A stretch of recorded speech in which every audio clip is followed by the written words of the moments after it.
cushion is all just completely, it's like non-existent. It lasted for all of like 2 weeks before the cushion was basically just not there. It's very uncomfortable. You got that from Amazon, right? I did, yeah. I mean, Chinese chair. Good enough for what it is, but I just gotta get a new cushion or something to sit on here.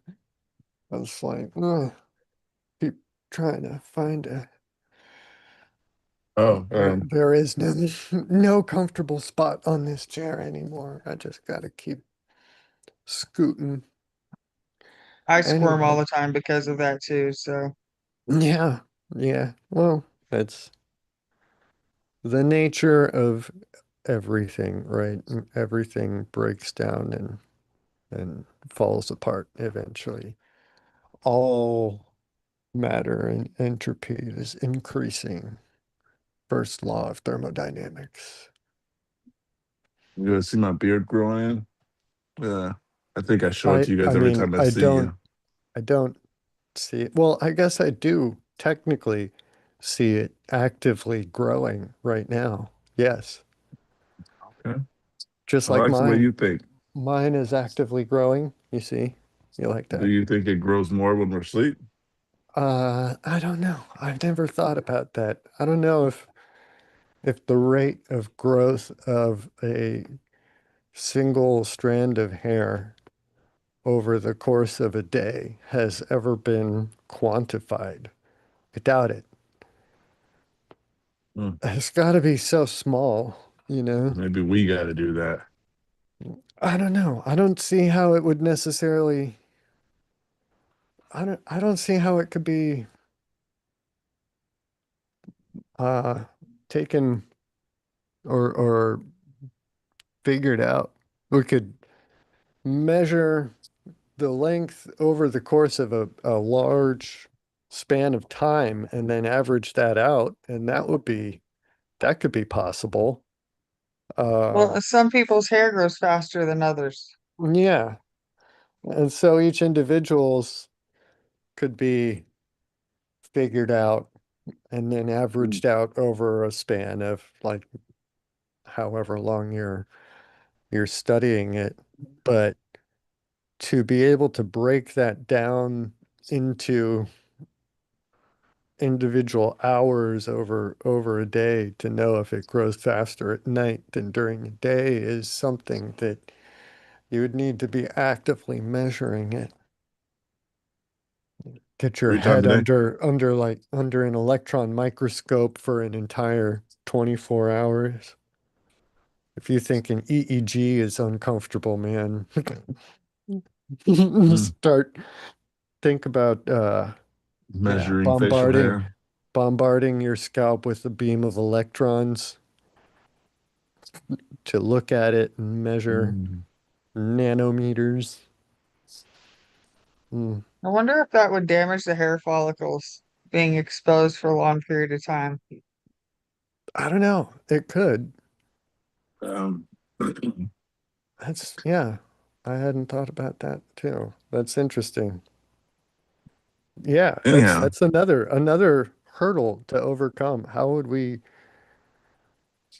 Yeah, I don't know. I everybody think out the there, average is good good morning. enough. Oh, hey. Yeah, we are live. Good morning, and I'm gonna start For with this live bottle of water, so I don't have to take my pills in an hour. Actually, I'll wait and take them on time. Mm. Oh, hey, But little yeah, side note, I guess. I am stepping up on my Xcopri taper tonight. Oh So yeah, I where will you get at? that's first or The first second one? second level. Yeah, I took the first one and so it's been 2 weeks and so now I'm stepping up to the second. So I don't have the pack right here with me, but it's whatever I don't know, I think 25 milligrams went from I don't 12.5 to remember. 25. I don't know. Um But whatever it is, it's twice as much as the last one that I've been on, so I will sleep tonight. I Mm. yeah, That's good. I was ta telling I did not get any 0 minutes of sleep, deep sleep last night. So that will not be the case tonight. Yeah. Mm. Um, and I am I can looking tell you're forward very to that. excited. I am looking forward to that.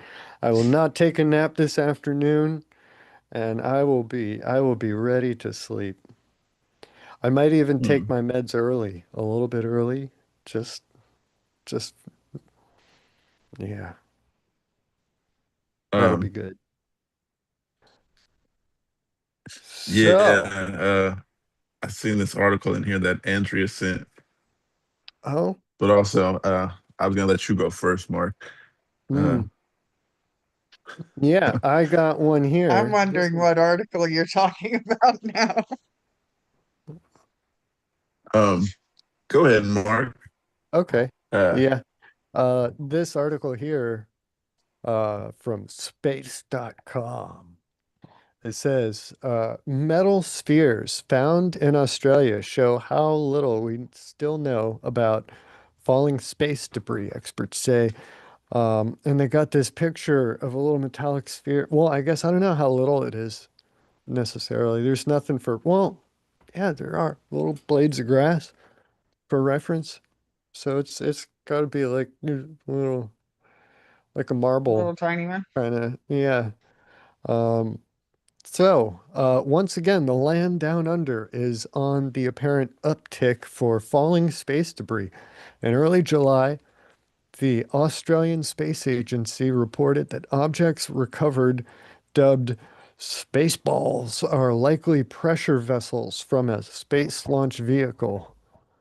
Six spherical pieces of space junk were found in the small seaside community of Forest Beach near Ingham. Australian Queensland Fire Department crews swung into action to assist partner agencies following the discovery of the potentially hazardous objects. Yeah, I guess if they don't know what they are, they don't know what's in them. Um, yeah, I was thinking it's they're like little marbles. How dangerous could they be? But yeah, um, scientific teams are safely secured a number of the items, establishing a 165-foot or 50-meter exclusion zone around them to assure the public safety. The nature and origin of the space debris are still being investigated. This latest incident is part of an unwanted legacy of being the fall guy for space debris from the U.S. Skylab space station debris that fell into Western Australia in 1979. A chunk of SpaceX Dragon trunk found in New South Wales in 2022, a pressure vessel that washed up in Perth from the Indian Ocean booster in 2023, along with a section of Chinese Jielong 3 rocket in 2025. That's that's quite a bit, I gotta say. Um, in fact, these incidents are becoming so common that the Australian Space Agency has put together a trio of steps to take if suspected space debris is discovered. Oh, they got an official policy. Step one, do not handle the debris. That should be given, I guess. But yeah, well, I don't know. How would you know if it's a space object, space debris, if you don't bend over, look at it, and pick it up? I guess they're not all little spheres, are they? The I little don't pick marbles. much up off the ground. Yeah, It's yeah, not often I pick something up that I didn't drop. Uh, and that's not yeah, going to be the first thought when I pick something up. I might be like, "What is this?" But did this come from space? That yeah. isn't what I'm going to be thinking about.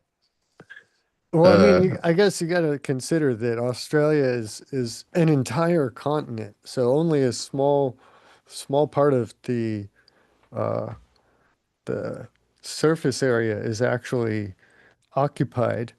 Um, so a lot of it If you're finding something, you're probably out and hiking and stuff. And so in that context, being out and walking around and looking at stuff on the ground, it makes total sense to bend over and pick it up, you know? Cool rock. Hey, look, rock, pick it up. Yeah, Mm. right? Uh, I don't know. I'm not picking up rocks either. I guess I am the exact type of person that they needed to make this policy for. Um, so it should be, um, wait, step two, contact the local authorities. If the situation is potentially urgent, um, otherwise contact the 24/7 police assistance line. And step three, notify the Australian Space Agency, who may contact authorities with technical expertise. Huh. That would be like telling people here to contact NASA. Is there an official NASA phone number that we can call to tell them about stuff? Rocks that we find out in the middle of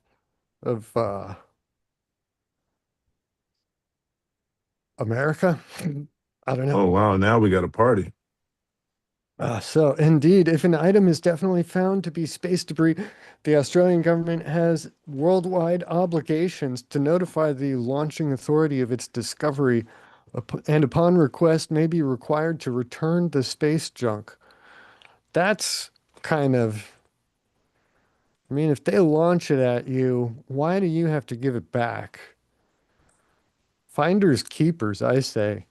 At that point, wouldn't it just be salvage laws type of thing? I don't know.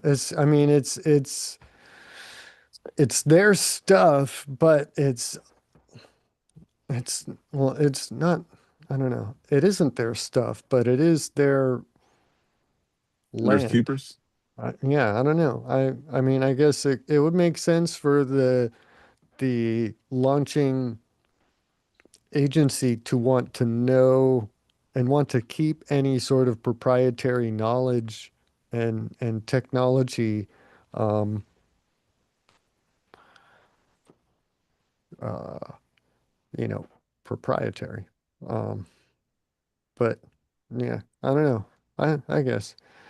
Uh, for Marlon Sorg, the executive director of the Aerospace Corporation Center for Orbital and Reentry Debris Study, records. That's a nice little acronym.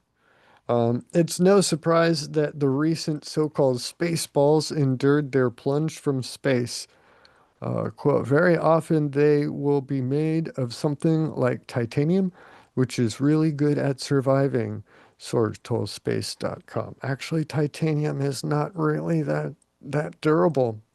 A lot of people think, oh, titanium, because of aerospace industry use, and no, it's not because of strength that engineers choose titanium. It's because of its weight. It's very light. Its strength to weight ratio is the key there. So it's I don't know. I think it's kind of surprising that something like titanium would make it. A lot of a lot of other stuff survives much better, um, at much higher temperatures. Plasma, everything. I don't know. Anyway, he continued. In spite of them being metal, they tend to decelerate more than, say, a solid hunk of metal. They can, quote, float down. Okay, I guess. Hmm. Float down a bit more gently than some other things, he said. Nah, I don't like that word, float. He said that this class of space debris decelerates quicker, and also, once on the surface, the pieces are also more recognizable than broken up chunks of metal. Furthermore, if made of titanium, Quote, even if they heat up, they don't care. In other words, they tend to survive reentry intact. There is more awareness in the space debris study community that materials like titanium are potentially an issue. If you go to something like compositive overwrapped pressure vessels, also commonly used in manufactured space hardware, that too is an issue you have to deal with, he said. In the bigger picture, ultimately, many of these space debris concerns could be mitigated with more responsible behaviors. Um, ba, ba, ba. In the bigger picture, with upper stages, just don't let them randomly re-enter. Yeah, bring them down via controlled re-entry, and then even then, if they are survivable, it doesn't matter because you dump them somewhere where there aren't any people. Yeah, And that you you can should go and know. get it yourself. Yeah, or just, somewhere you don't have to worry about that at all, right? There's a lot of ocean, a Yeah, but lot you of also have to ocean. think of ocean life. There's a lot of ocean. So Well, they are even making a few, artificial reefs out of, yeah.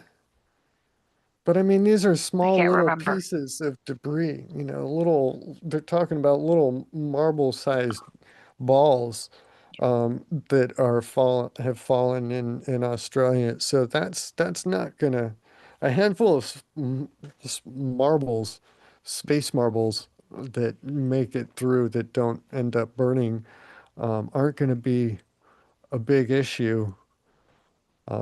By the time they make it all the way down and get to the ocean floor, the odds of them even bumping into a single fish on the way down is very small. So, um, I don't know. Um, As for the Australian pound space leftovers, these tanks are clearly coming from non-controlled re-entry events, dropping out of the sky and washing up on shore. Oh, I didn't realize it was on a beach. I thought it was like out in the middle of the Australian outback.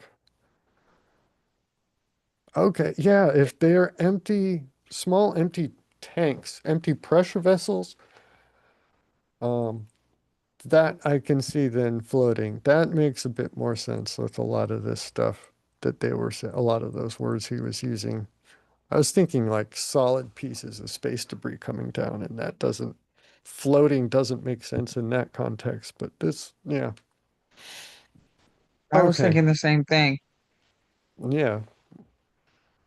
Um, Over the years, the Aerospace Corporation has studied recovered pressure vessels like those from the Australian affair.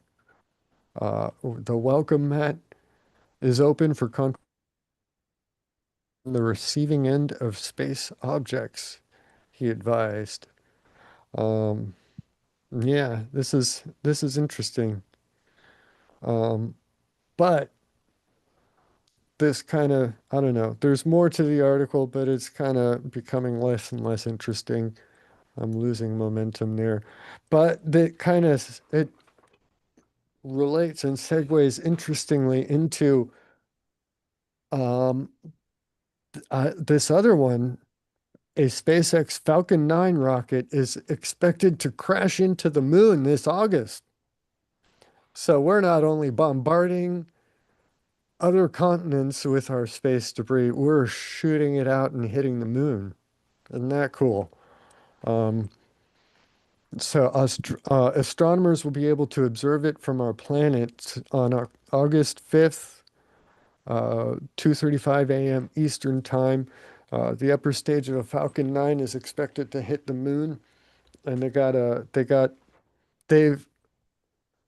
the trajectory of this upper stage.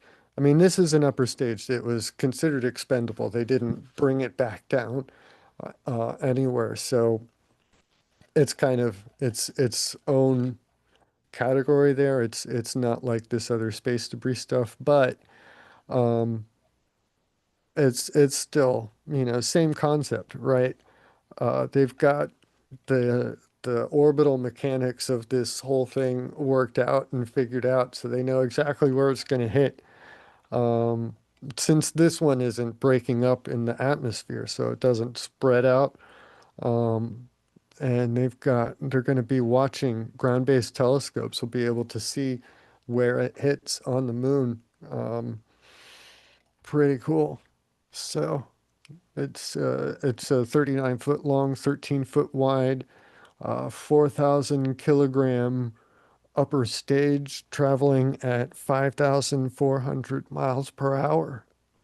Um, they used a physics simulator to analyze data and won't have much of a big impact, but um, yeah, it's a hollow shell basically, and it's moving much more slowly than a lot of larger asteroid impacts that would have made the natural craters that we see on the surface of the moon. So it's not going to change the face of the moon that we recognize necessarily. But if you got a good telescope and you zoom in really close on the Einstein crater, um, you might be able to see a little spot appear. Um, yeah. Sorry, memory spark. Hmm? I don't know why it jumped to that. Star Trek Strange New Worlds. The newest season came out, Oh, and the first episode was. Oh crap. I can't say anything more without spoilers. uh-oh. I We haven't are watched live. that one. Yeah, I haven't watched Check it out. Uh, that series yet. It's I need to so check it out. good. The Let's last. just put it this way. Enterprise goes back 65 million years to the time of the dinosaurs, and that is all I can say. That isn't much of a spoiler at all. I'm lost, but good Yeah, information, I'm I assuming. kind of I lost a lot of enthusiasm about the new um Star Trek with the uh what is it? The that last one. Not Picard, but the other one. There's been several new ones. Yeah, There I was haven't Strange seen New Worlds. yeah, I haven't seen There, Strange New World. It was the first um, the with like the whole mycelial network thing, you know? yes, Discovery. Discovery. Yeah, I lost a lot of enthusiasm with Discovery. It I just kind liked of Discovery. it seemed like it went off the rails and it didn't. I think it ended very well. It tied up everything, story structure standpoint. It ended very, very, very well. mm, I don't I don't know. But I do think Strange New Worlds is better. I find it a lot better because it's not as um there's not it's serialized as Star Trek was supposed to be, if that makes any sense. Meaning, well, yeah, there might be an episode that you can watch. It's like, wait, I don't know that character. Oh, he showed up a long time ago, but you don't need to know that for the story to happen. Does that make any Yeah. sense? Yeah. Yeah. Yeah. Because yeah, it was interesting the first when like the first time that Star Trek started to go and build those larger narratives and stuff. But it was better when they were Small. self-contained, like multi-episode. Well, I don't know. I liked the Dominion War in DS9. Oh, I thought DS9 that is that a was is that a was a DS9 that is its was its own own special. category of Star Trek. Yeah. because it was different. There wasn't this is going to sound strange. There wasn't exploring. You weren't going out. Everything was coming to the station. And so that made it so much more interesting storytelling wise. Okay. Yeah. Sorry, Pook, you have your hand up. And I went nerd. I have no idea what we're talking about at all. So Star Trek. yeah, Star Trek. and I still would be lost about Star Trek is all I got. Um, It's okay. I'm sorry about that. I'm ADHD. That's all I can say. now, fun fact: Earth's days are getting longer because Yes. our planet's rotation is gradually slowing down. The length of an average day increases by 1.8 seconds every century. So we'll never see another day, but someday there will be You another didn't day. you didn't know this? I did not know that. Oh, Wouldn't be fun fact for me if I knew it really. of course this is trillions of years in the future. Not Never trillions. aimed that far. Well, maybe not trillions, but still. Got it. I gotta be that guy. No, you're fine. Mark, you got an article? I do. I can. I will. Do you I want me got to? one. I I don't know. got one if you don't. You haven't shared one yet. Yeah. And I have done two. All right, I got one. Florida man busted for reportedly feeding alligators resists arrest. In quote, maybe I'm Dr. Doolittle. Hmm. Florida man who allegedly resisted arrest after being reported for illegally feeding an alligator he named Hank has described the 10-foot reptile as, in quote, a good friend who, in quote, loves bagels. Paul Fortin, 67 years old, was issued a citation by the police in Florida Fish and Wildlife Commission over the incident at a Daytona Beach pond in May. Fortin didn't comply and was arrested by police for refusing to accept the citation and resisting an officer without violence, according to jail records. Oh wow. It's illegal. Well, end quote, it's illegal. It's totally illegal to do it. Did I do it? No. Did I know I couldn't feed a turtle? Alligators? Alligators, yeah, I kind of knew that. Fortin told Orlando station WKMG TV. I don't know. Maybe I'm Dr. Doolittle. Wait, Fortin, who alligator says turtle? Was it an alligator, a turtle, or an it's an alligator turtle? alligator. Okay. Both. Um, Well, there are Alligator turtles alligators. also. Yeah, Yeah. they're also illegal. They're more endangered. They're well. we're gonna keep going though. Okay, sorry.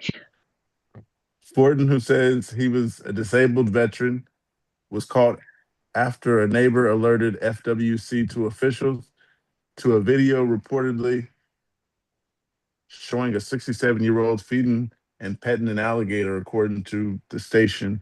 He just sits. Oh, he just sits there and he loves bagels, Fortin said. That's it. But if you've seen the video, Sounds this like a guy, cool dude. uh, I thought you would think that because he's in Florida. No, I'm kidding. Yeah, Yeah, yeah. Florida brothers, you guys with those alligators. I wouldn't play with it. Yeah. Well, I mean, Why this is a bagels? classic example. Like, don't. Yeah, that's that's what gets me. Feeding gators. Yeah, I get that. But feeding gators bagels. That's an interesting person. But then to say I thought I was feeding turtles, uh, yeah, I mean, yeah, there's no mistaking an alligator for a turtle. How big was the alligator? 10 feet. I Yeah, it was 10 feet. Thank you. Yeah. You know any 10-foot turtles?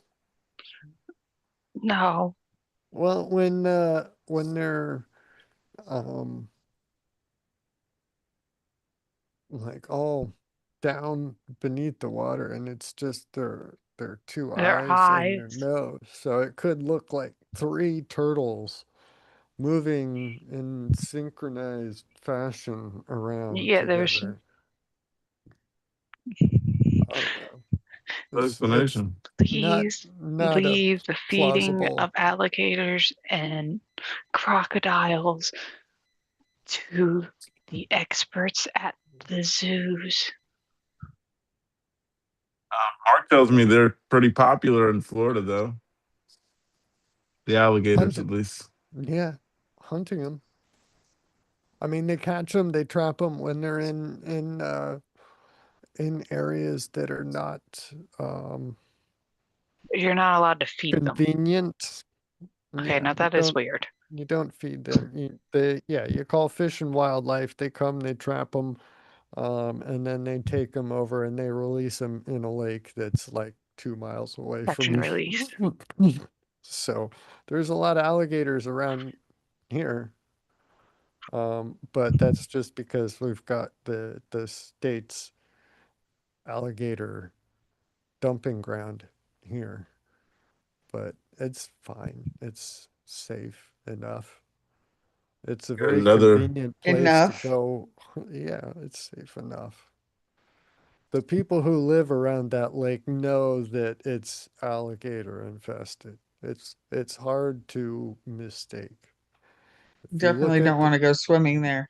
No, if you look at the lake on a Seen an alligator.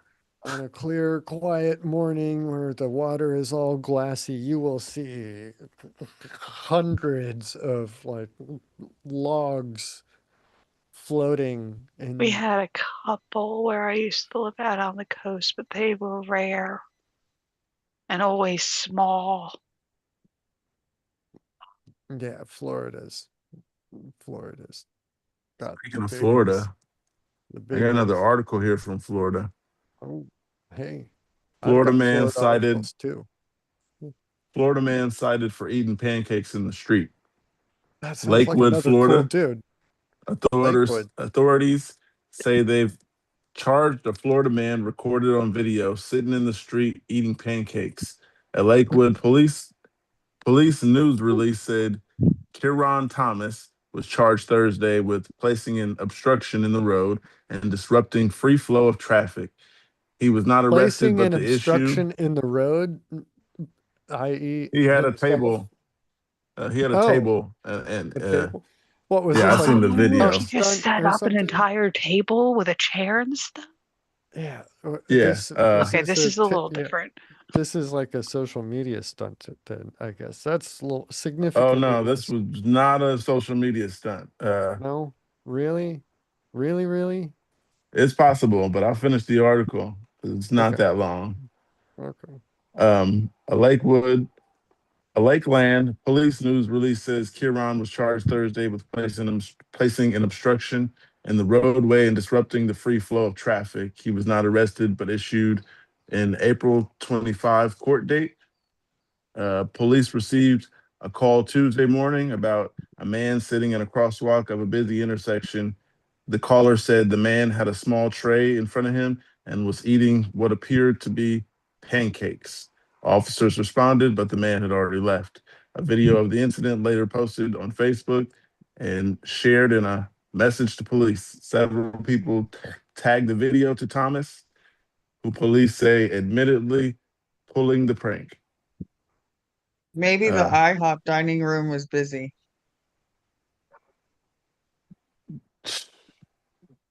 Mark thought it was cool. Maybe it's just a Florida thing. But yeah. This But is reminding me why of a why Jimmy would there Buffett be a song. video of it if it was not a social media stunt? There was a guy that was at the red light making a video, and you could hear him talking like, "Is this guy really eating pancakes?" There's nobody Okay, out there recording. There's just him. Yeah, I don't know. It sounds like it could still be staged. Um, This it, guy pretending to not know who he is and stuff. Like, I don't know. It seems a little weird. after hearing that, like, those extra details. I don't know. All right. Where did he get the table? How did the table get set up Yeah, in the the store table is before? the one I that have is the no part idea. that confuses me. If it was just him standing there with his tray trying to eat his pancakes, let him eat his damn pancakes. Yeah, if he On the just went video, and sat down in the road with the tray, yeah, Yeah, that makes sense. on the but the video, it looks table. like a desk. It looks like the desk that's connected to the seat, not a whole table. There was a desk or a chair that obviously it looked connected to the seat, and he was sitting there eating pancakes. You got to see the video. Uh, Okay, I but want to know how he carried so that it and a sounds plate like, of pancakes out there. yeah, they didn't and show that part in the so video, but that's because the guy who was recording the video helped him set up the table and then went over off to the side and pretended not to know him. mm, mm, mm. That's Uh, my hypothesis. I don't know. Just without seeing the video, that's I don't Florida thing, eating pancakes in the just in the just the crosswalk. the series of events, the way society is these days. Can anything can be a social media stunt? Um, Anything. But I was just doubting it'd be a I've social seen media stunt because it was in seen 2017, but yeah, okay, 2017 is that's a piece of information almost 10 years ago. That does change things. Was that pre-TikTok era? I don't know when correct. TikTok became a thing. Me either. Maybe they just used Instagram, I don't know. Yeah. Facebook, they Wait use a Facebook. minute. I remember seeing, Facebook. yeah, I remember seeing a thing, like a trend where it was a thing to go and set up something in the middle of some intersection and have like stage a video or a photo or something in some very obnoxious, inconvenient place, and in the middle of a street seemed to be pretty popular. Like I remember one in particular that really didn't make much sense. They brought a mattress somehow, like they got it down the road, and four people came out, carried it over, and set it up, and just for one person to go and like jump on a bed in the middle of the traffic or something. It's like, what the heck is going on? What is wrong with society? A lot. But yeah, well, yes, that is a good point. When you Um, said there was social media stunts, I yeah. got one here that's a social media stunt. Uh, Oh, I okay. thought it was. Uh, Texas ice cream liquor gets 30 days for in-store stunt captured on viral video. D. Ice cream Adrian, liquor. um, I seen the video, crazy video, but I'll read the article. D. Adrian Anderson, 24, licked the ice cream and recorded it. He later bought the carton, but the prank caused Walmart to replace its ice cream inventory. A Mm, Texas man recorded himself licking an ice cream at the Port Arthur Walmart and returning the carton to the store freezer was sentenced to 30 days in jail Thursday. The Adrian Anderson, 24 years old, was also sentenced to 2 years probation for the Blue Bell stunt, which occurred amid a viral trend of ice cream licking at stores. He also is required to pay $1,000 in restitution of $1,565 to Bluebell Creameries. The Jefferson County District Attorney's Office said in a statement, the video was posted online in August, and in January, Anderson pleaded guilty to criminal mischief. Anderson told the police he licked the ice cream as a prank and later went back and bought the carton. Anderson did buy the carton, police have said, but Walmart replaced its entire inventory of ice cream. Jefferson County officials were not impressed by the prank. Anderson's action caused public concerns about the safety and quality of consumer products offered for the public consumption, impacted Bluebell consumer confidence, and caused company financial loss. This type of activity will not be tolerated, the, the Jefferson County District Attorney Office said.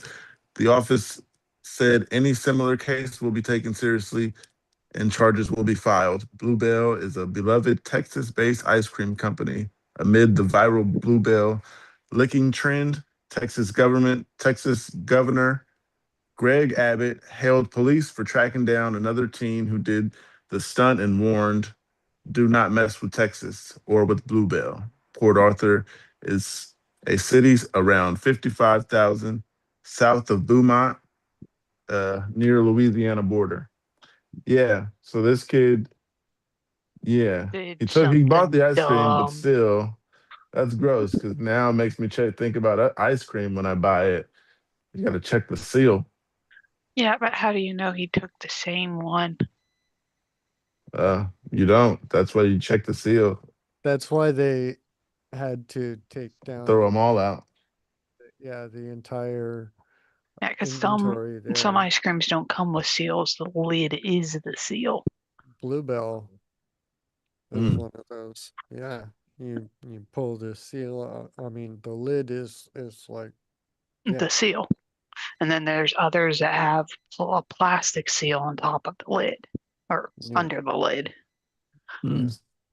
Was this, what I want to know is, was this viral trend, as they say, specifically targeting Bluebell?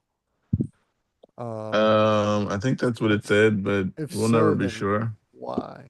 Because Yeah, I don't know. maybe Just, I don't know. If Bluebell's he, one of just the. why?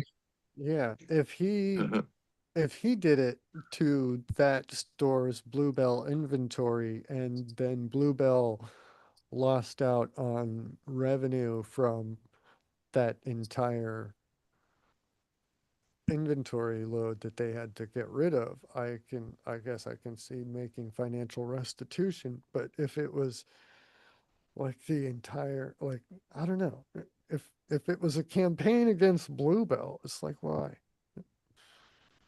Well, I don't know. It's not like that I I say for changes a just the lot of the question. trends, why? Yeah, it's not like that changes the question of why. It's I just, just think it happened to be that Bluebell is one of those companies doesn't that uses that doesn't have yeah, that plastic yeah, seal either, and so it was just one of the easier ones to. So yeah, that's why it popped up more often. that makes sense. That's gross to lick the ice cream, even if you do buy it. Now everybody at your location, you've licked this ice cream. Right. Yeah. Everybody knows that it's, you got to check the lid. And then even then, like if you try pulling the lid off, then you're going to be Yeah. the asshole Right. if you pull it Then you're off. gonna be the one in trouble. Yeah. I guess buy ice creams have plastic seals. Which means you don't get to buy Bluebell, which is the best. Oh yeah, Yeah, I don't Bluebell think is I've really seen a good. bluebell. I don't know if we get Harris Teeter brand. Mark, you got any more articles ready? I Because got more articles. I Yeah, keep them I, ready. And I got, you think I don't keep them ready too? Man, uh, I got some. Yeah. Hold on, let me close the SpaceX here. I'm here for So, the fun until I see, get I'm called ready. away.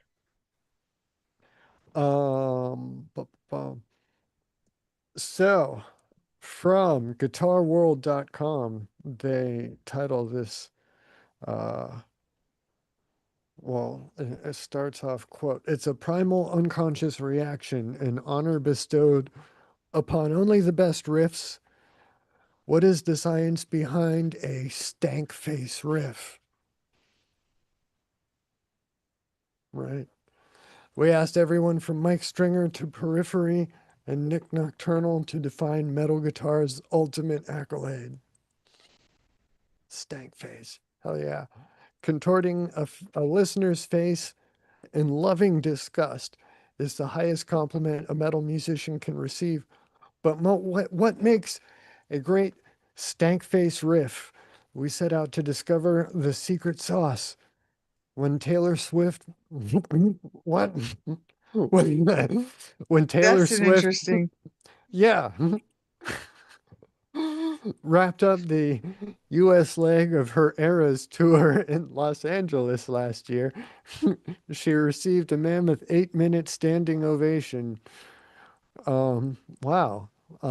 Metalheads, however, have a rather different way of showing their appreciation. Conjuring a stank face with riff is something Spirit Box's Mike Stringer says can be one of the highest forms of praise. You know the expression, all contorted up like you've just popped the world's most sour piece of candy in your mouth. It's a phenomenon seemingly exclusive to the metal genre and its nastiest riffs. But why do we react in such a way, and what are the secrets behind or to creating that reaction? According to British music academic Milton Myrmikides, yeah. There's scientific reasoning behind a response which, in other styles of music, may convey the complete opposite meaning. Stank face is just a modern term for a long documented musical experience which falls somewhere between deep visceral pleasure and a sort of physical engagement, irritation, or even repulsion, and ecstatic, quote, pleasurable pain, he says. It relies on music's unique ability to trigger a host of physical and emotional responses in the listener. These include our response to dissonance, such as the roughness of a sound, a, a scrunchy chord, an angular melody, or a syncopated rhythm.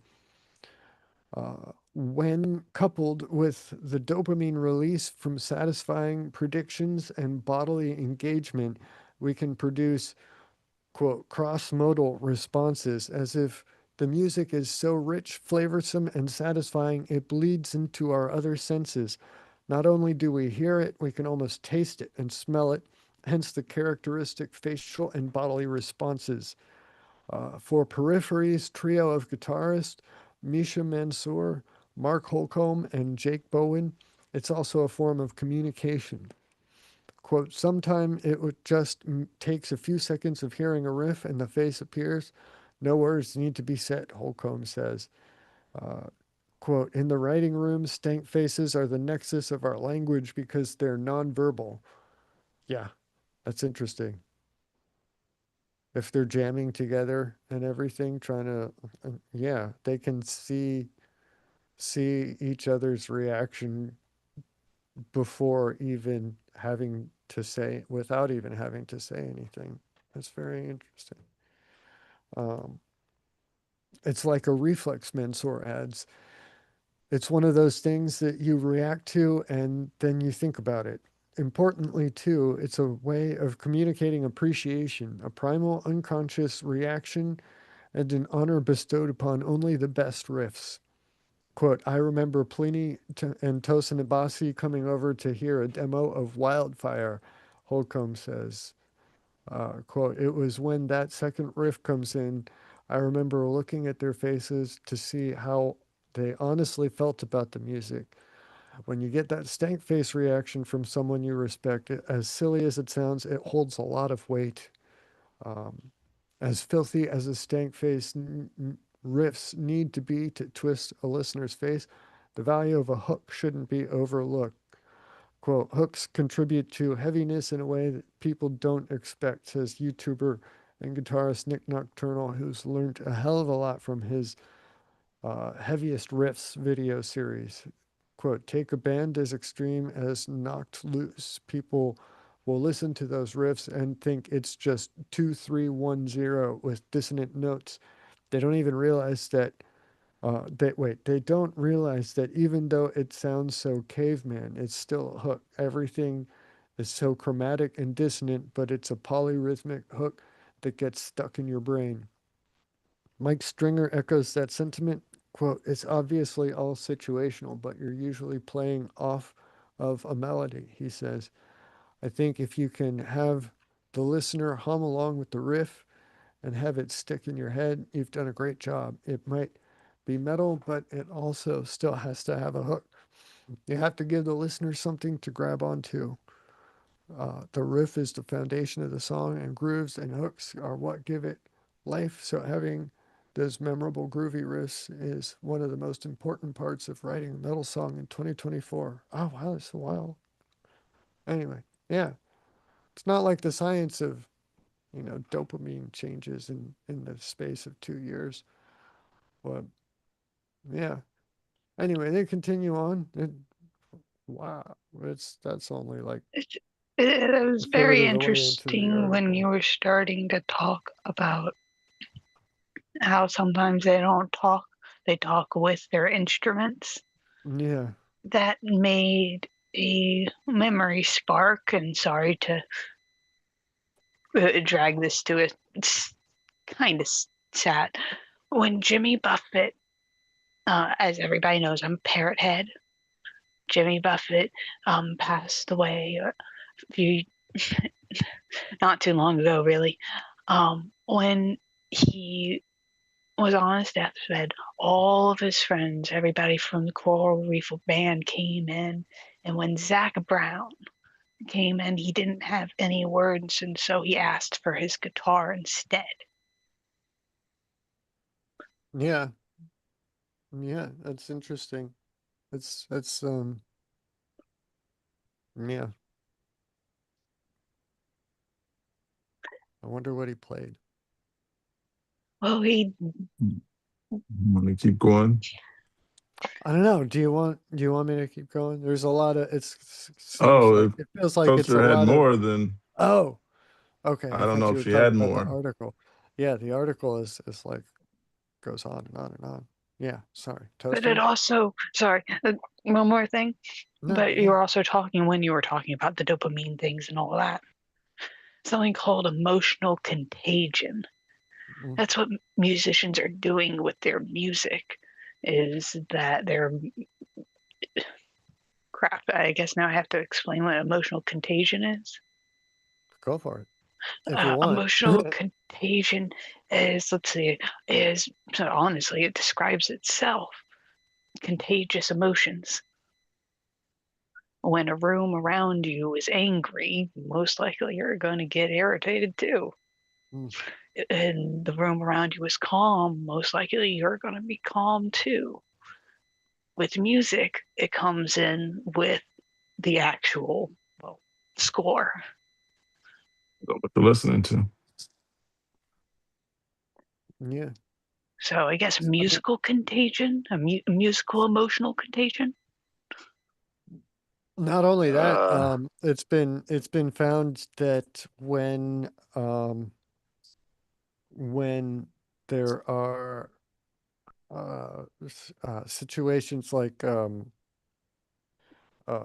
drum circles and stuff in native cultures, they've found that the heartbeat of the individuals in the circle and involved like in the ceremony will synchronize not only with each other but with the drum beat that they're playing, the rhythm Yeah, that they're playing. So it's not just yeah, That's cool. it's not just the emotion, it's the actual, and also kind of carries over an emotional overtone to it. But how do you put that into word? Like, what can you say to describe that other than just it you can't. That's why you emo use em music. emotional contagion, right? It's kind of a physiological, measurable proxy for emotional contagion in that regard. But what emotion aside from the rhythm and the context there, Yep. you know? Yeah. Um, Music is very powerful. yeah, yeah. I mean, there's a reason that every culture, um, at least as far as I know, as far as I've heard, has their own every distinct. culture, yeah, has developed in some way some form of Music. music or rhythmic, yeah, something, tradition. That would be a good word for it. Tradition's a good word. Um, yeah. So we're built to relate to each other, and words are only a part of that, right? Um, yeah. And I wonder how that also carries over into like physical like body language and stuff. What Well, is that? I'm Well, yeah, I guess that makes sense. That's why like metal shows, metal performances, general admission, you don't have, because everybody's gonna be like jumping, Mark you likes the know, mosh the, pit. the energy there, they gotta that gets carried over and expressed like that. Not just the faces, but the actual bodies themselves. The people will move. And yeah, very cool. Very interesting. Yeah, and they go on talking. I mean, this is from guitarworld.com, so they go on talking about, various techniques. Palm muting here. Oh, ha ha ha.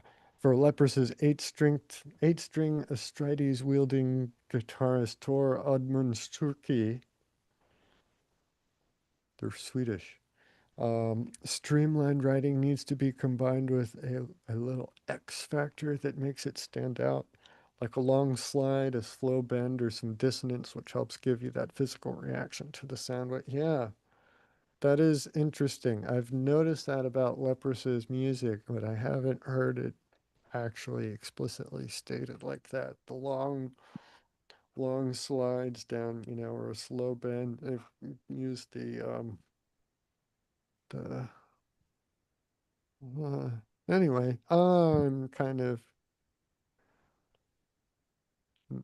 mm, anyway. It goes on a lot longer, and I don't really want to don't really want to read all of it.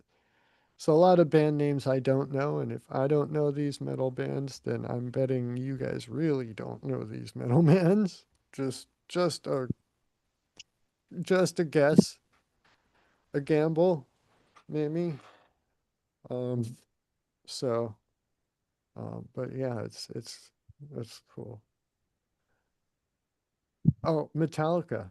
That's a name. You guys well, know that's one I Metallica. know. Yeah. Saint Anger. Yeah. So, Pookie, your turn. Wasn't ready. There was a police officer. He's being charged with slapping a man in a bunny suit, blowing an air horn. What? Um, so That's yeah, I'll explain the video I seen. This guy was at the police department turning himself in, and the lady behind the desk, we gotta he's wait. talking to her, and he has the blowhorn in his hand, and he keeps blowing the horn and blowing the horn and laughing, and his friends recording it. And this is a grown man in a full bunny suit. So when the officer does get there, finally, he slapped him. He's like, "What are you doing?" And slapped him hard. Just The officer? yes, slapped the guy in the bunny suit. Good. Good. Grown Yeah. man like that deserves. Why the hell was We he in a bunny suit with an air horn? Is what I Yeah. want to know. He Yeah. said he was trying to make a prank, but he had to turn himself in for like 2 days, Prank. 2 days or something. Uh, for something yeah, else. for something else. It wasn't a big deal, but that's why he went and turned himself in with a bunny costume. Uh, I you have to don't wear I that don't too on your way out. that whole Let's- that whole like trend that, Anyhow, it's just a prank, bro. It's just a prank. It's Like, come, stupid. come on. No, it's vandalism. It's harassment. It's Stupid. assault. A lot of vandalism. those. Yeah. Well, no, not this one specifically, but I've seen a lot of videos where the guy is like, it's just a prank, as if Oh, that excuses whatever behavior that they're trying to film by the time that the police arrive or whatever, you know. I I Okay, don't know. next time I have a 5 minute seizure in the Walmart, well, I'll tell my mom to mm, tell them it's just a prank. mm. We'll see what happens. Anyhow, I'll No, read the not article. doing it. Not doing it. It says a police officer accused of slapping a man who was wearing a bunny costume and was blowing an air horn inside of a police station has been charged with assault. Oh, Hopatang, oh, Hopit, Hopit uh, I gotta spell this out. Hopatcong, Hopit Kong, police Hopachong? officer. Is it in That's China or Chung. something? No, this is in the TCH? U.S. This is here in the Oh, U.S. But well, I mean, gosh. we'll check it out Guy later. blowing And an air horn in the police station itself? go check out the video. I'll Yeah, read I this. don't It know. I says Hopakong officer from Nicholas Maresca Jr. was charged on Friday with slapping Kevin Hemrick on November 17th. He faces one count of simple assault. The encounter between Maresca and Hemrick was captured on a video by a video shot by Hemrick's brother. The video showed Hemrick entering the Hopakatong Hopetakong police station and blowing an air horn repeatedly despite Hopachong. being told to stop. Kevin Hemrick's brother, Kevin Hemrick's brother, Jason Hemrick, said two officers began cursing at them and one hit Kevin Hemrick in the face. Maresca's attorney, Anthony Laculo, told NJ.com that Maresca acted appropriately and in accordance with the training, with his training and experience as a police officer. He said Maresca would be vindicated. Jason Hemrick said his brother went to the police station to turn himself in on a warrant related to a motor vehicle accident. Kevin Hemrick faced an arrest warrant for not completing a work program that he was in lieu of jail time for failing to have his car insurance. Maresca has been placed on administrative duty, prosecutors said. So, yeah, it wasn't a So he's big doing. deal. So he's riding a desk while they deal with this Basically, bunny suit air horn dude. yeah. I don't know. The slap was a Him little aggressive. Go check it out. Yeah, I don't know. him I didn't. blowing an I didn't. air horn, I mean, what would that be considered other than like public nuisance disturbance? I mean, what are you It can supposed to cause do? it You can could cause permanent hearing damage if it's all you indoors. Like Um, Well, it that's wasn't true. really like that. uh, you'd have to She was restrain him at talking some and point. he had the little air horn. He was uh, had it by like his knee by his hip. She didn't see it. She's behind a desk and through a window, and he like blew the horn every now and then. You'd have to see the video to understand. Um, yeah, it wasn't like constant blowing. It was just like honk honk, doing that over every now and then. yeah. And then I mean, she'd say stop. They wouldn't do it. even Then she called brief police. even brief bursts of sound at high decibel levels can cause permanent hearing damage. And Maybe not through a indoors, wall. an air horn indoors can reach that. Um, yeah, I don't know. I There's no just don't video really, here.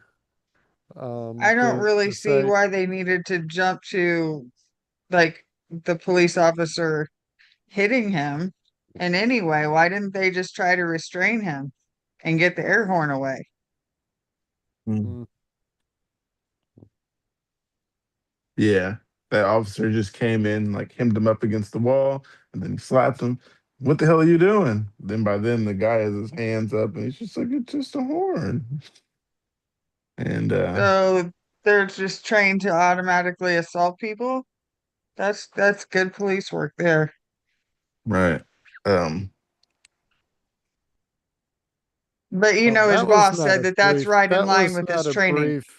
that was not a brief little toot. That was, he was holding it, it was sustained and indoors.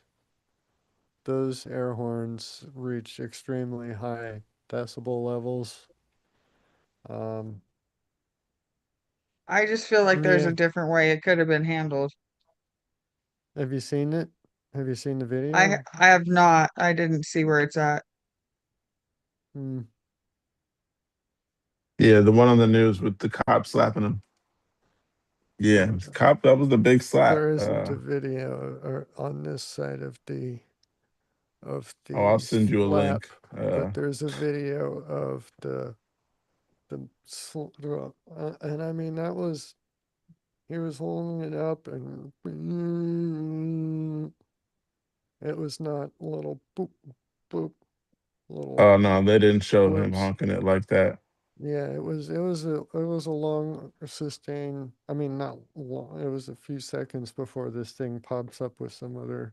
This NBCPhiladelphia.com site is really desperate to go on to something about Prince George celebrating his 13th birthday. I I don't got this care. article that Andrea It's it's not you relevant to sent. the. There's not even like 10 seconds of video related to the actual news story on this site. Yeah. Uh, and yeah, I I mean, seen the video somewhere else. happy birthday, Prince George, but that's not what I came to this website for. Who's Prince George? I don't know, but he turned 13.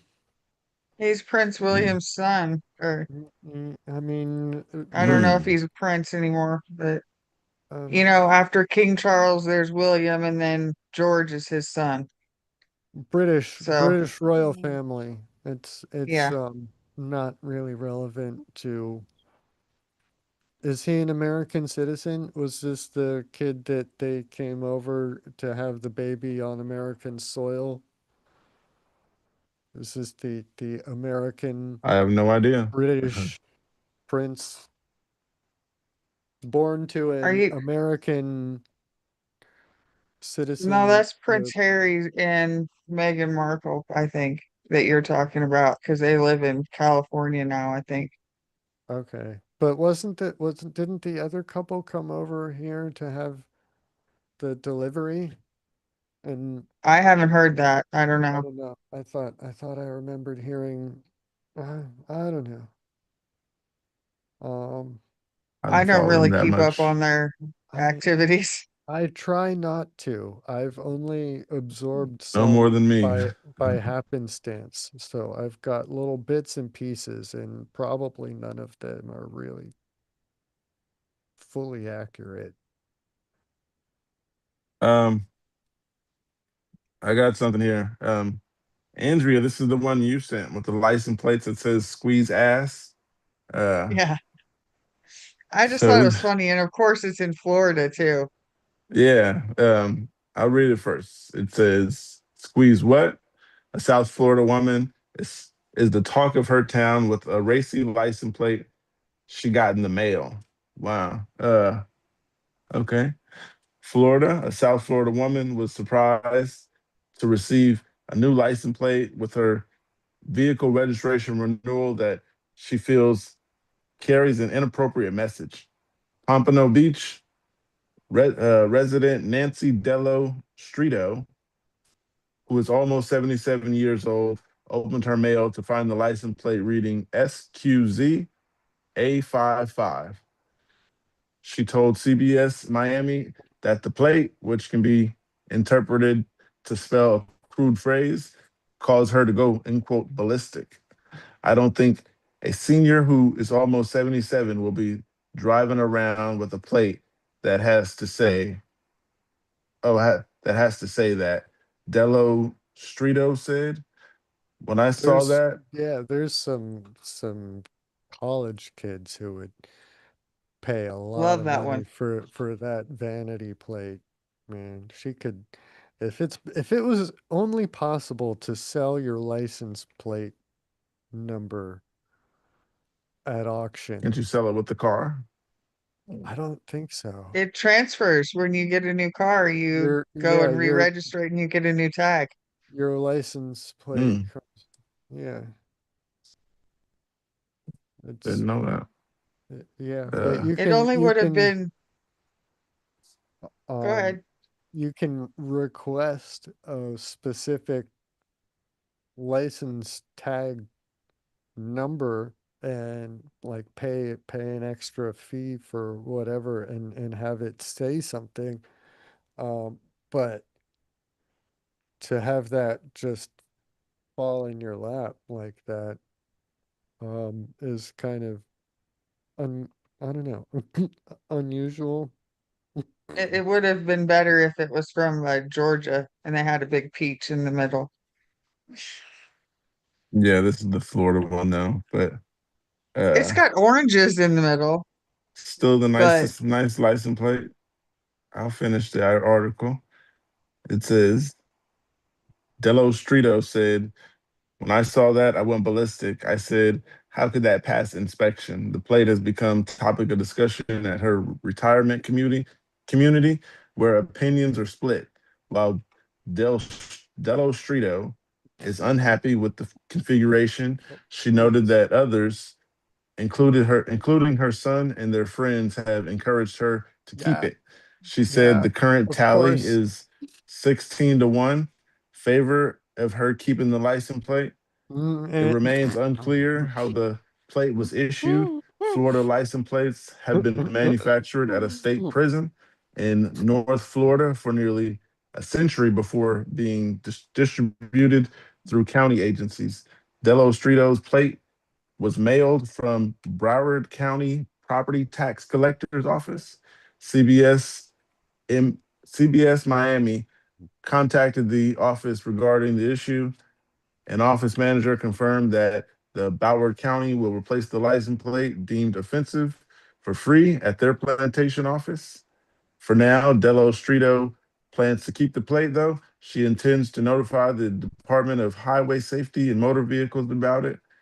I'm resigned to it. Maybe it is destined for it to be on my car, she said, adding with a laugh. I can handle it. Maybe I'll even get some hunks. That's all.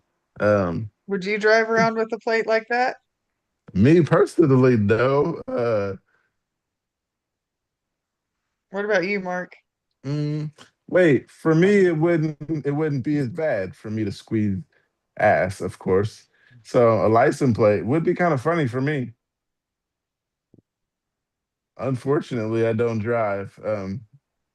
I'm just thinking, like when she's saying, votes or the vote is split or something, and then they go on to say 16-1. That's not really a split, is it? It's kind of, and I'm just, It's how much you want to bet that that one is her vote? That basically it's a unanimous except for her. Everybody except her thinks that she should keep it. well, and it said her sons and their friends, which means she's asking a Yeah. much younger demographic their opinion. Right. So if she's 70s in a retirement community, then her son's Our probably kids like are around my 50s. my age, Pookie's age, maybe at the younger end, maybe. Yeah, they're close to my age So probably. they're basically yeah. So of course they're gonna say yeah, keep it. It's awesome. I would Just a keep it. license plate. Yeah, I Um, it just a license plate. But I understand Well, I her do too, decision, but being that she's I don't know. in the community. Things get pointed out. So if it's you care about that getting pointed out where you're at, then I mean it's change it. funny. And what's it going to, who's, how's it going to hurt her or harm her? What's it going to, like, I don't know. Why, what harm does it do except being mildly humorous? Um, I don't know. It's She might think that it's going to give someone the wrong idea about her personally. I suppose, Yeah. but that's I don't know. If anything, it could be just the talking point, a conversation starter. Right. No, It might get I her a date. do, You never know. Maybe she needs a date. well, if Uh, she's in a retirement community, I've heard those can be a little um The rate of STDs in retirement nasty, communities is high because, higher than average. yeah, Let's they're just getting it on in the leave retirement it. communities. Okay, well, yeah, okay. You're not gonna leave they're it. not wrapping it up. I was gonna say let's leave it at that. No, you want to go there? Do you want to go They're there? Well, just passing it around. I was it's already been a going while. there in my search, but yeah, wow, I didn't know that. I would find it very funny myself if I got that in the mail, if I had a car. Yeah, I I would drive around with that if I could drive, just because Right. I would be driving. Period. That Yeah. alone, whatever the license plate says, I'd take it. There are some very amusing license plates out there. Yeah,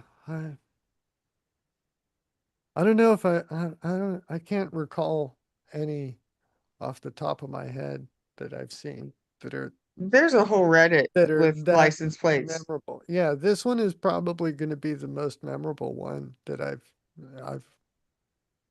seen or encountered. I guess I haven't seen it, but it's interesting.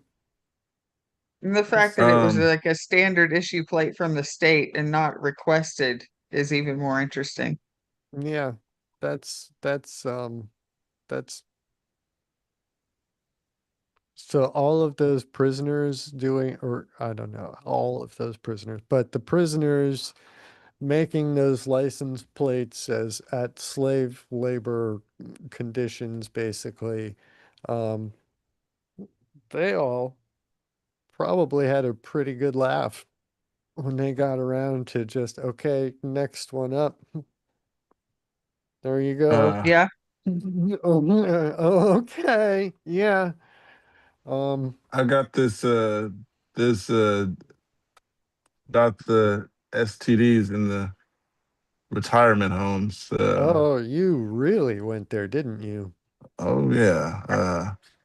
It Sticking your said nose with there. STIs on the rise among older adults, here's what doctors can do.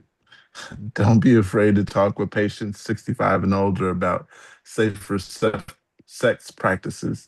Vaccination options are also help with STIs. Sexually transmitted infections for adults 65 and older have more than doubled in the US in the last decade, a product of multiple factors, including heightened sexual activity in senior living facilities.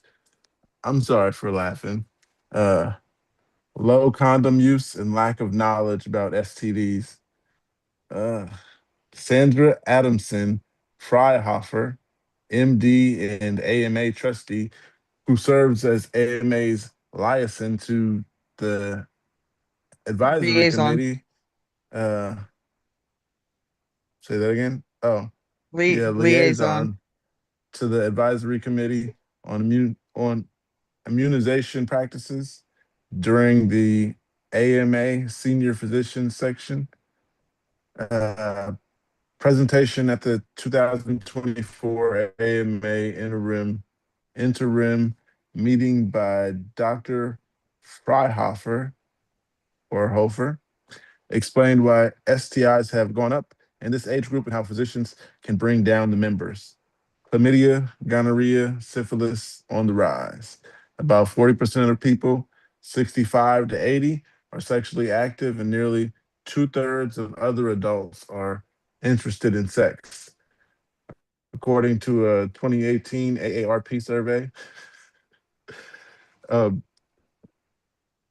uh, more recent AARP data found that 26% of 60 to 69-year-olds had sex weekly, as did 17% of those 70 and older. Hormone replacement therapy, vaginal lubricants, and the approval of Silden.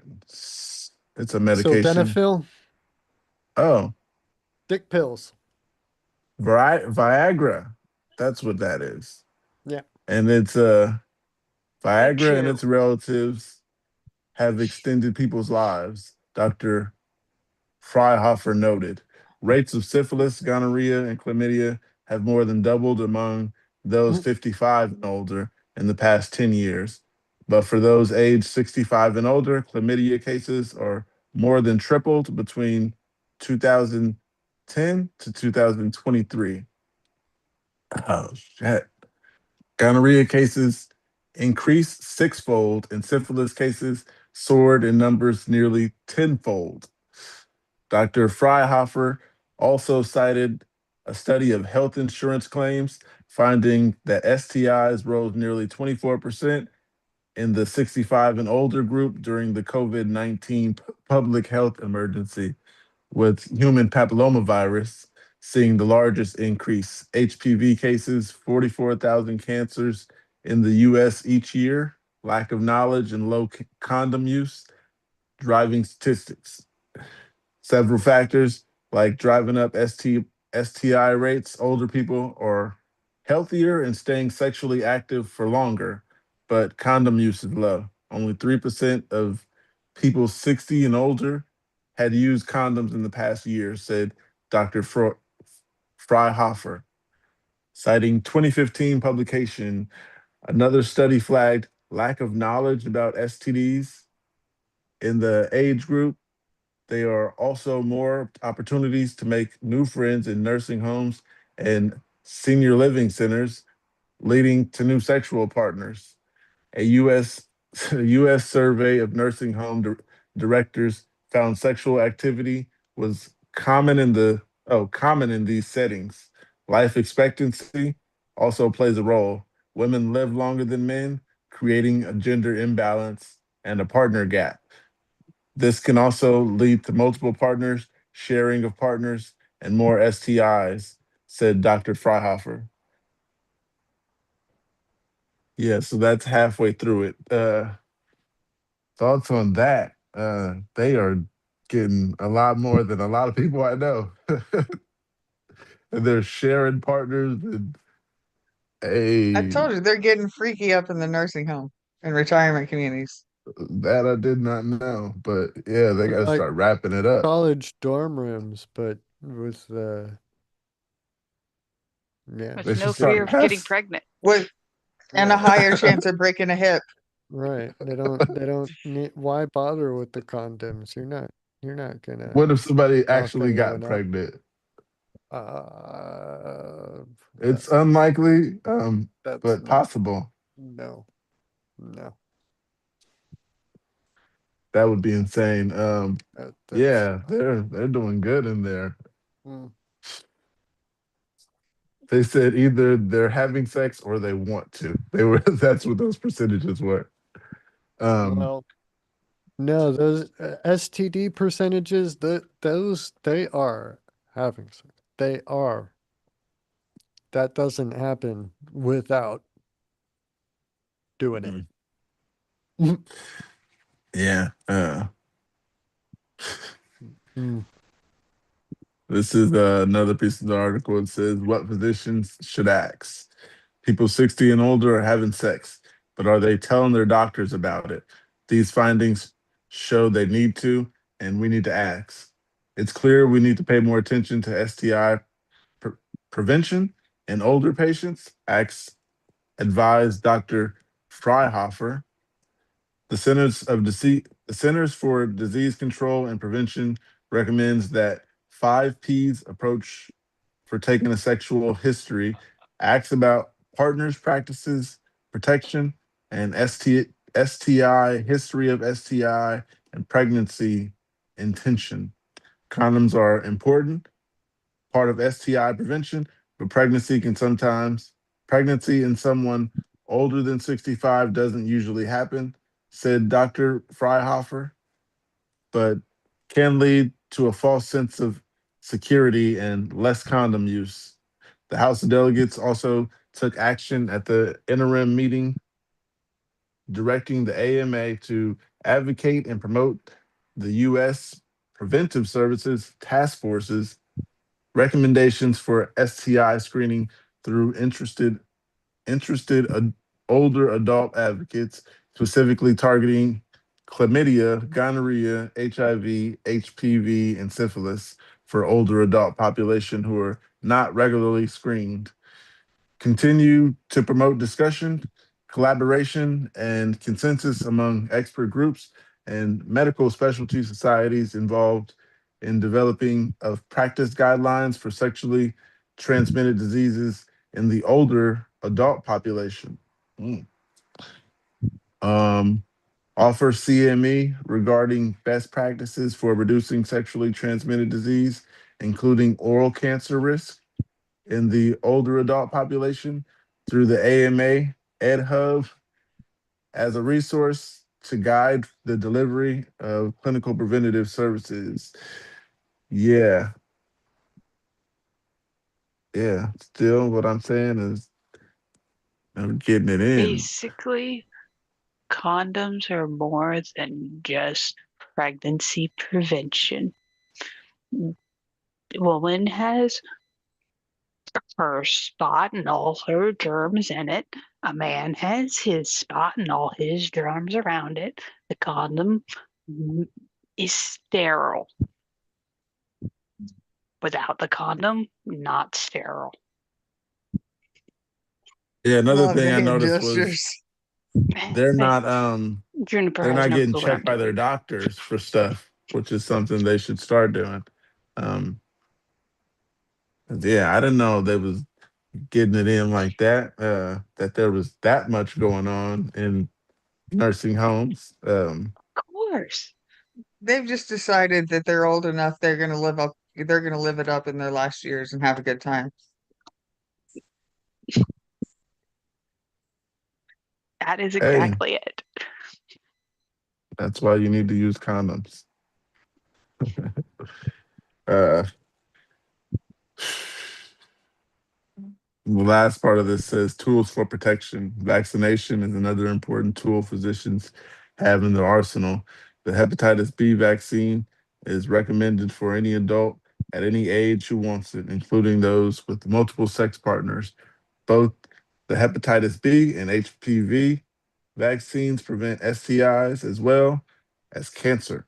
The CDC recommends HPV vaccination for everyone through age 26, if not adequately vaccinated when they are younger. The HPV vaccine is not recommended for everyone older 26, though some adults 27 to 45 years old might decide to get the vaccine based on shared clinical decision making their physician. The hepatitis A and Mpox vaccine are recommended for people at an increased risk, including men who have sex with them, for HBI, HIV, preventative and PrEP and PEP for pre and post exposure prophylaxis. Um, and while there are no vaccines to prevent bacterial causes of STIs, doxypep, uh, taken within the last 72 hours after sex can help prevent gonorrhea, syphilis, and chlamydia. You can think of this as the morning pill for the STI, said Dr. Freihofer. That is it. Um, yeah, they are getting their fix. Good for them. Right. Live it up. Keep that party going. Uh, Just be safe while you do it. they need to start using condoms. And Yeah, protection will help. Um, we got another article here. If Mark isn't ready, Mark, you got some rocket news today? I didn't ask. We got rocket news. We started with rocket news. Well, sort of Oh, rocket news. We're bombarding Australia. Australia with rocket stuff and oh, I remember yeah, now. bombarding Wasn't the there a moon with rocket stuff. There was a super heavy launch yesterday. That was kind of neat. Um, the booster did not fully reignite all of its engines at the descent, so it was supposed to come down into the ocean anyway, but it looked at the live feed looked like it crashed hard into the ocean. Given the size, the scale of the booster, and the way that it was descending it. big But I think, splash? yeah, I think it was supposed to ignite 13 of its Raptor engines, and I think only 8 of them actually ignited. Um, but I would need to go and like count in the corner. They have um that little thing, the The chose the blast. displays that shows which rocket engine or which of the engines are on, and um the live telemetry. There we go, telemetry. So yeah, I'm not sure if they had any. They must have had something around in the area to be able to get a view of um the like a third party view of the super heavy booster coming down. But um yeah, I'd need to go and look that up, and I don't have that ready right now. Um yeah, I don't know. I guess I've been kind of slacking lately on the rocket news, haven't I?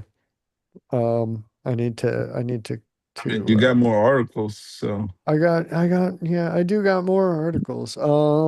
There was I've been waiting I for you. China had I their record-breaking Gravity 1 launched 9 satellites from a ship at sea.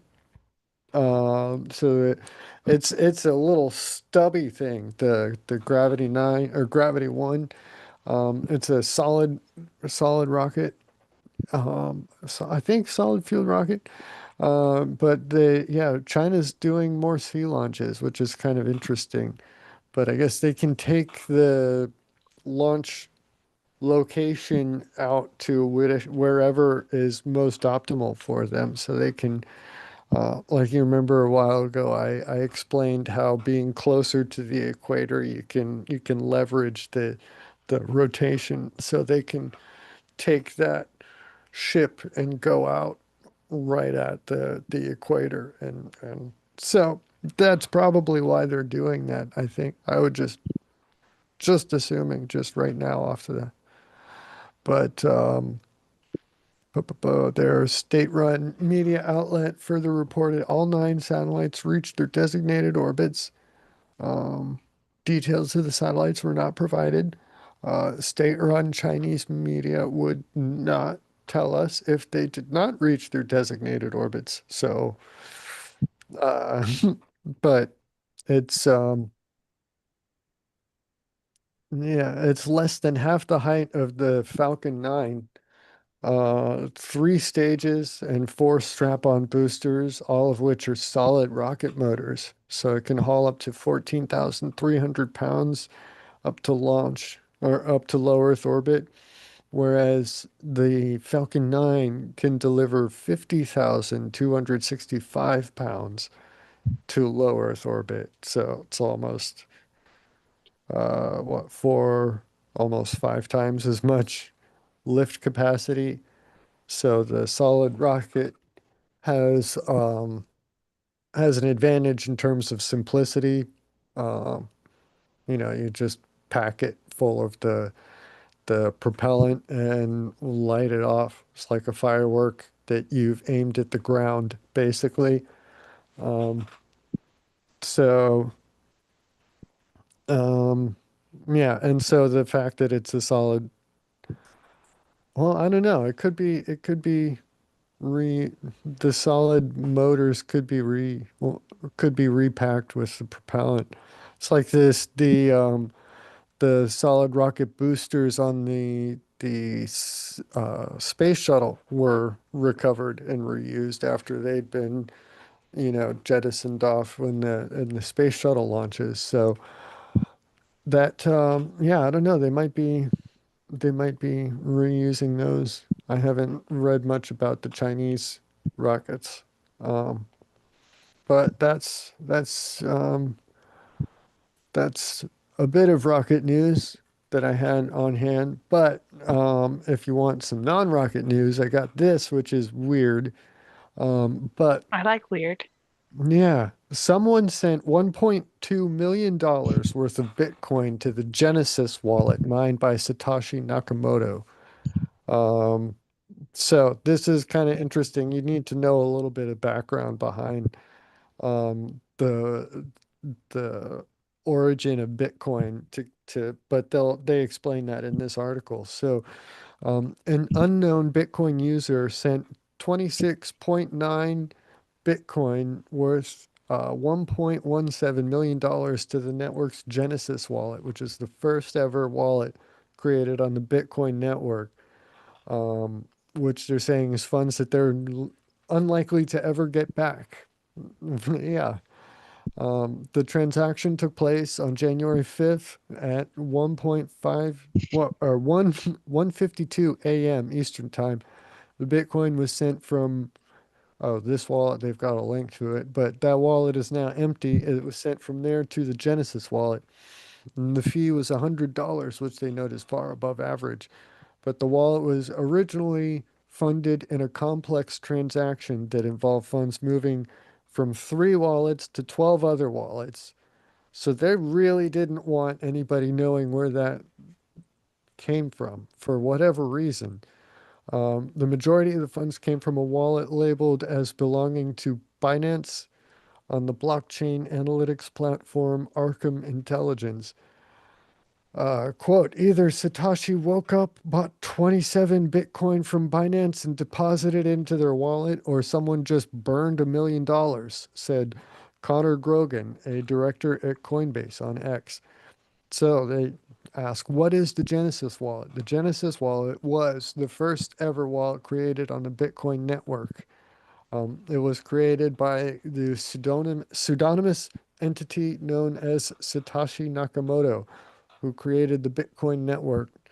Nakamoto also likely mined a high number of other blocks in the network's early days, but it's unclear exactly how many.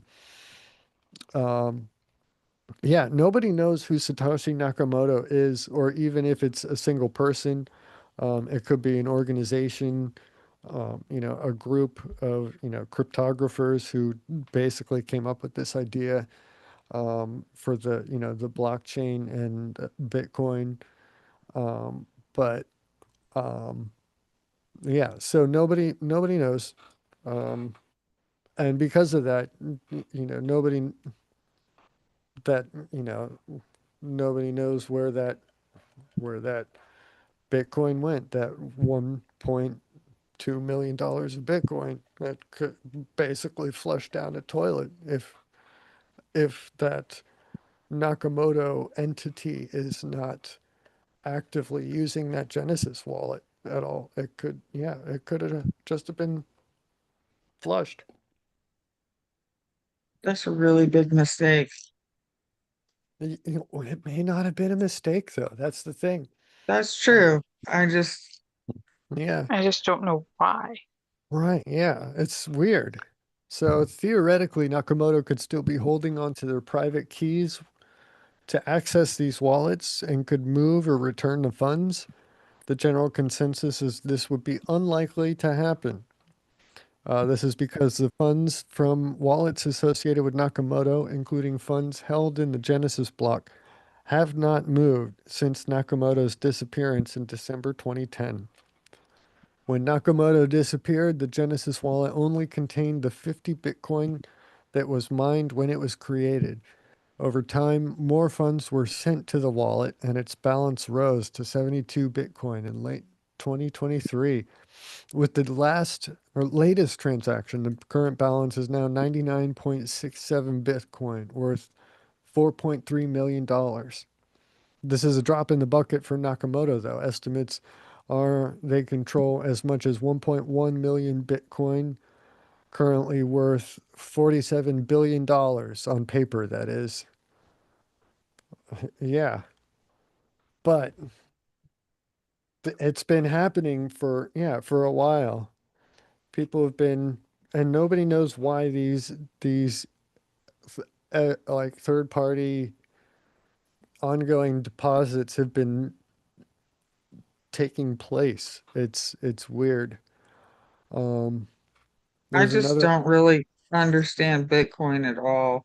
Like, yeah, Cryptocurrency in general is, well, right. not cryptocurrency in general, just the whole mining thing. That part I never understood.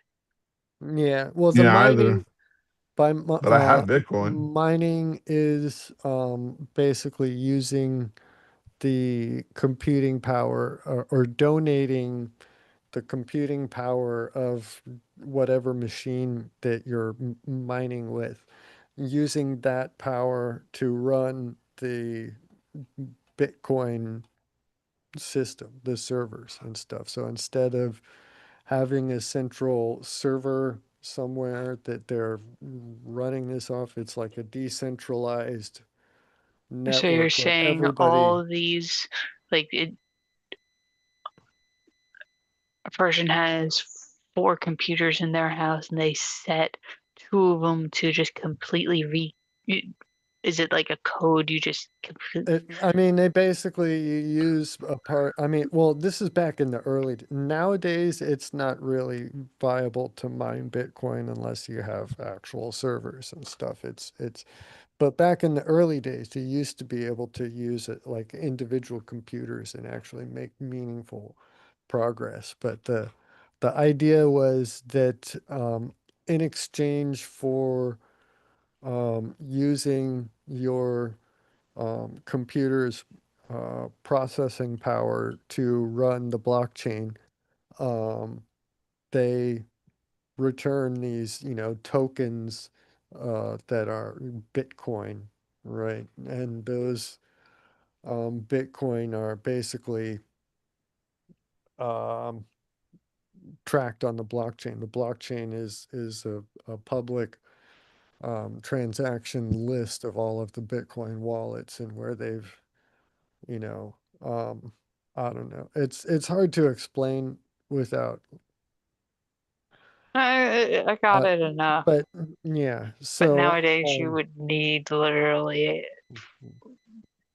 like a Data center. data center yeah, you'd need data centers to really meaningfully make do anything. a profit off of it.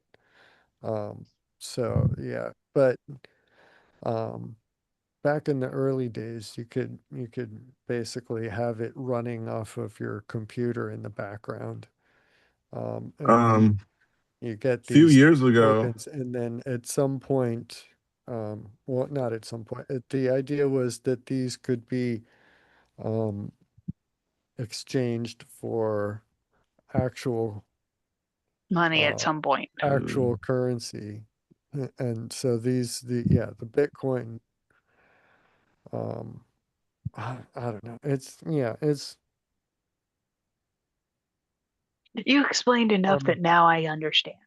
it's I like um I that's read like an a article a couple of years like, ago, and they thought a man was growing marijuana. It was actually an article from the UK, oh and yeah, okay, marijuana was a big deal over there. yeah. So when they couldn't see much through the window, they said, besides like these big tall machines, and they decided to kick in the door. And there was a bunch of computers, and they were all mining Bitcoin. No one was there. but the computers were there, and that's what was taking so much power. And yeah, Causing heat signatures. Well, no, they track the electricity usage.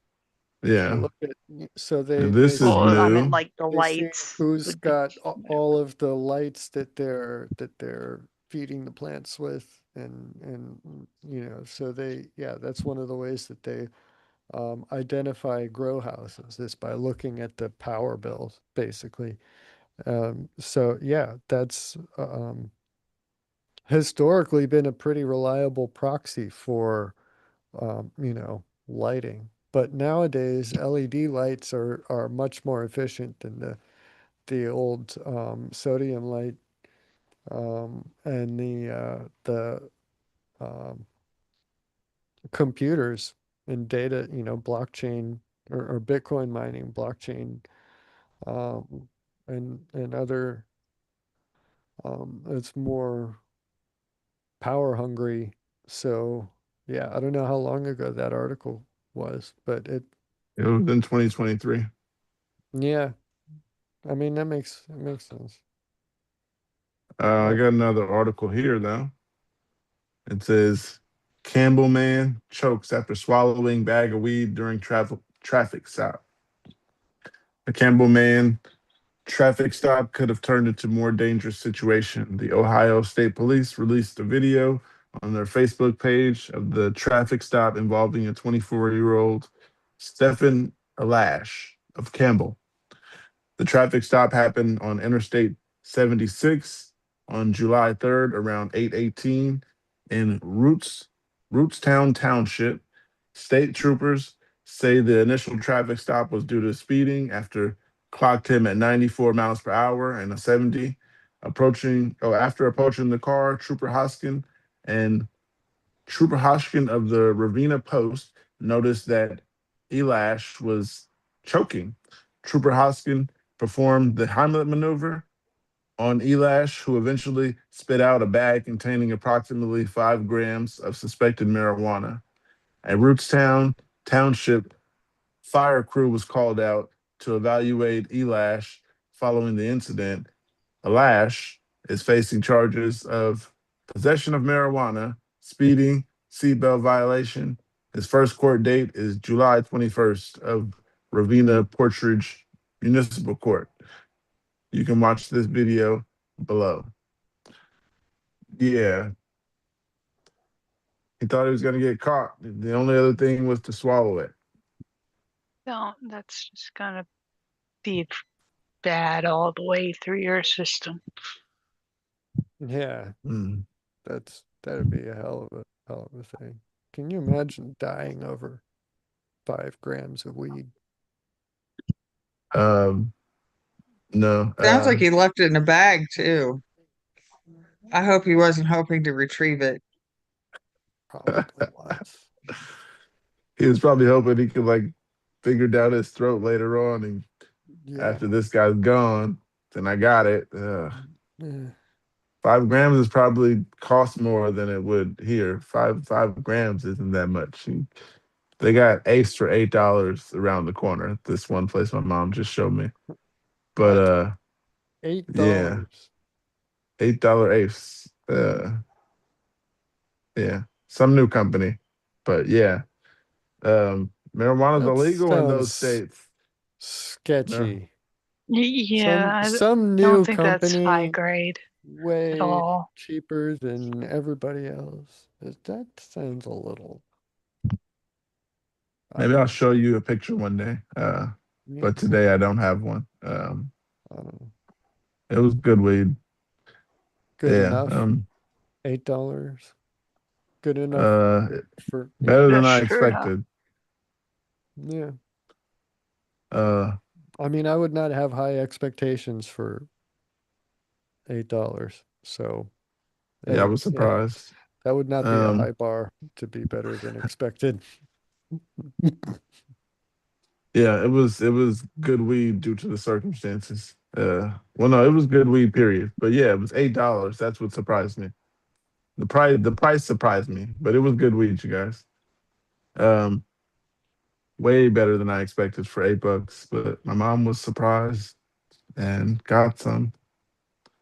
Uh, yeah. So thoughts on this guy upchucking the weed? That's messed up. You should They have. Up, were all think he upchucking was or dumb. well, You're easier hiding that in your that's pants. mm, yeah. You think they're gonna take? Well, they would take him out of the car for speeding, going 90 something. So, I mean, mm, was he speeding because of the weed to get away from the officers? Because of that. I think it just said he was doing 93 and a 70. I mean, Um, that alone That's is not as just bad as my first ticket. yeah, 94 I and a sh 70. Uh, 94. That's a pretty big 20, um, 20 plus over is a certain threshold for like mandatory step up to actual criminal Yeah, so I they're should have probably gone to gonna jail provision. for snatch you my out of the first ticket. car. Yeah. So there's How fast were you going? I'm not talking 110 about and a that. 55. Ooh, you should I had they just should turned label you as a 16. racer. I I have just turned never 16 too. received a ticket in my life. And not because I've never driven Uh, like Pookie. oh, I've driven. Never received a ticket. But you said you Um, never got a license. Well, that's That doesn't not. mean he's I never did say driven. that. Oh, that's true. Yeah. There you go. Um, yeah. Hiding weed is basically something we don't have to do in California. So swallowing it, you'd be stupid. The officer would save you and probably still take you to jail, even though weed's legal. Um, is trying to hide it the crime? Because I don't think. Probably the I mean, chase. trying to hide it makes possession like pretty much definite. oh, Like you had it. Obstruction of justice, maybe? Maybe. Yeah. I don't know. mm, But he wasn't um, being pulled over for the cannabis. So it wouldn't be obstruct like he would I don't know. I don't think it would he I didn't think yeah, he if didn't have any it was reason to think he had the if weed it was an until illegal state, I think they would probably have gonna pat you laughed down. at them. If it was in an illegal state, I think the traffic violation probably would have been upped. yeah. There's some states that really have some pretty strict um l- laws. Possession. So yeah, it might be. Yeah, it all depends on if it was a legal state or not. If this happened in California, I bet they probably would have laughed. It Yeah. was in Kentucky. Oh, that's probably unfriendly. Probably they were chasing him down because he was speeding. He decided to go faster because he was an idiot. And he had weed. And he had weed. Yeah. And yes, Transportating marijuana, they probably give you them. know, it just fell off the They're probably Well, rails gonna from say there. intent to sell. Uh, No, on that small of amount, That's not No, no enough way. for intent to sell. 5 grams. That's a He lot. should have That's he should have just said it's THCA. Hemp. It's hemp. I don't know how THC. I don't know how that stuff yeah, works in that why were you state, but trying that to is messed hide it? up. It's basically the same The stuff. Almost the exactly, it's you oh just crap, say I'm it's being hemp. called. Just call it hemp. Oh, isn't that one yeah. isn't him federally legal? Yeah. Yeah. And then the THCA, if it's hemp derived, then It but I just mean can't be over a certain percentage or something. THCA is the natural form that it's produced in the plant itself. It doesn't come out as delta 9 THCA or THC. You need to. So when you test the flower itself, it'll all test within that threshold, um, because it's all as THCA. But as soon as you start smoking it, the heat from the combustion, the burning it, is what decarboxylates it and turns it into the freebase delta 9 THC. But I mean, it's the same, it's the same plant.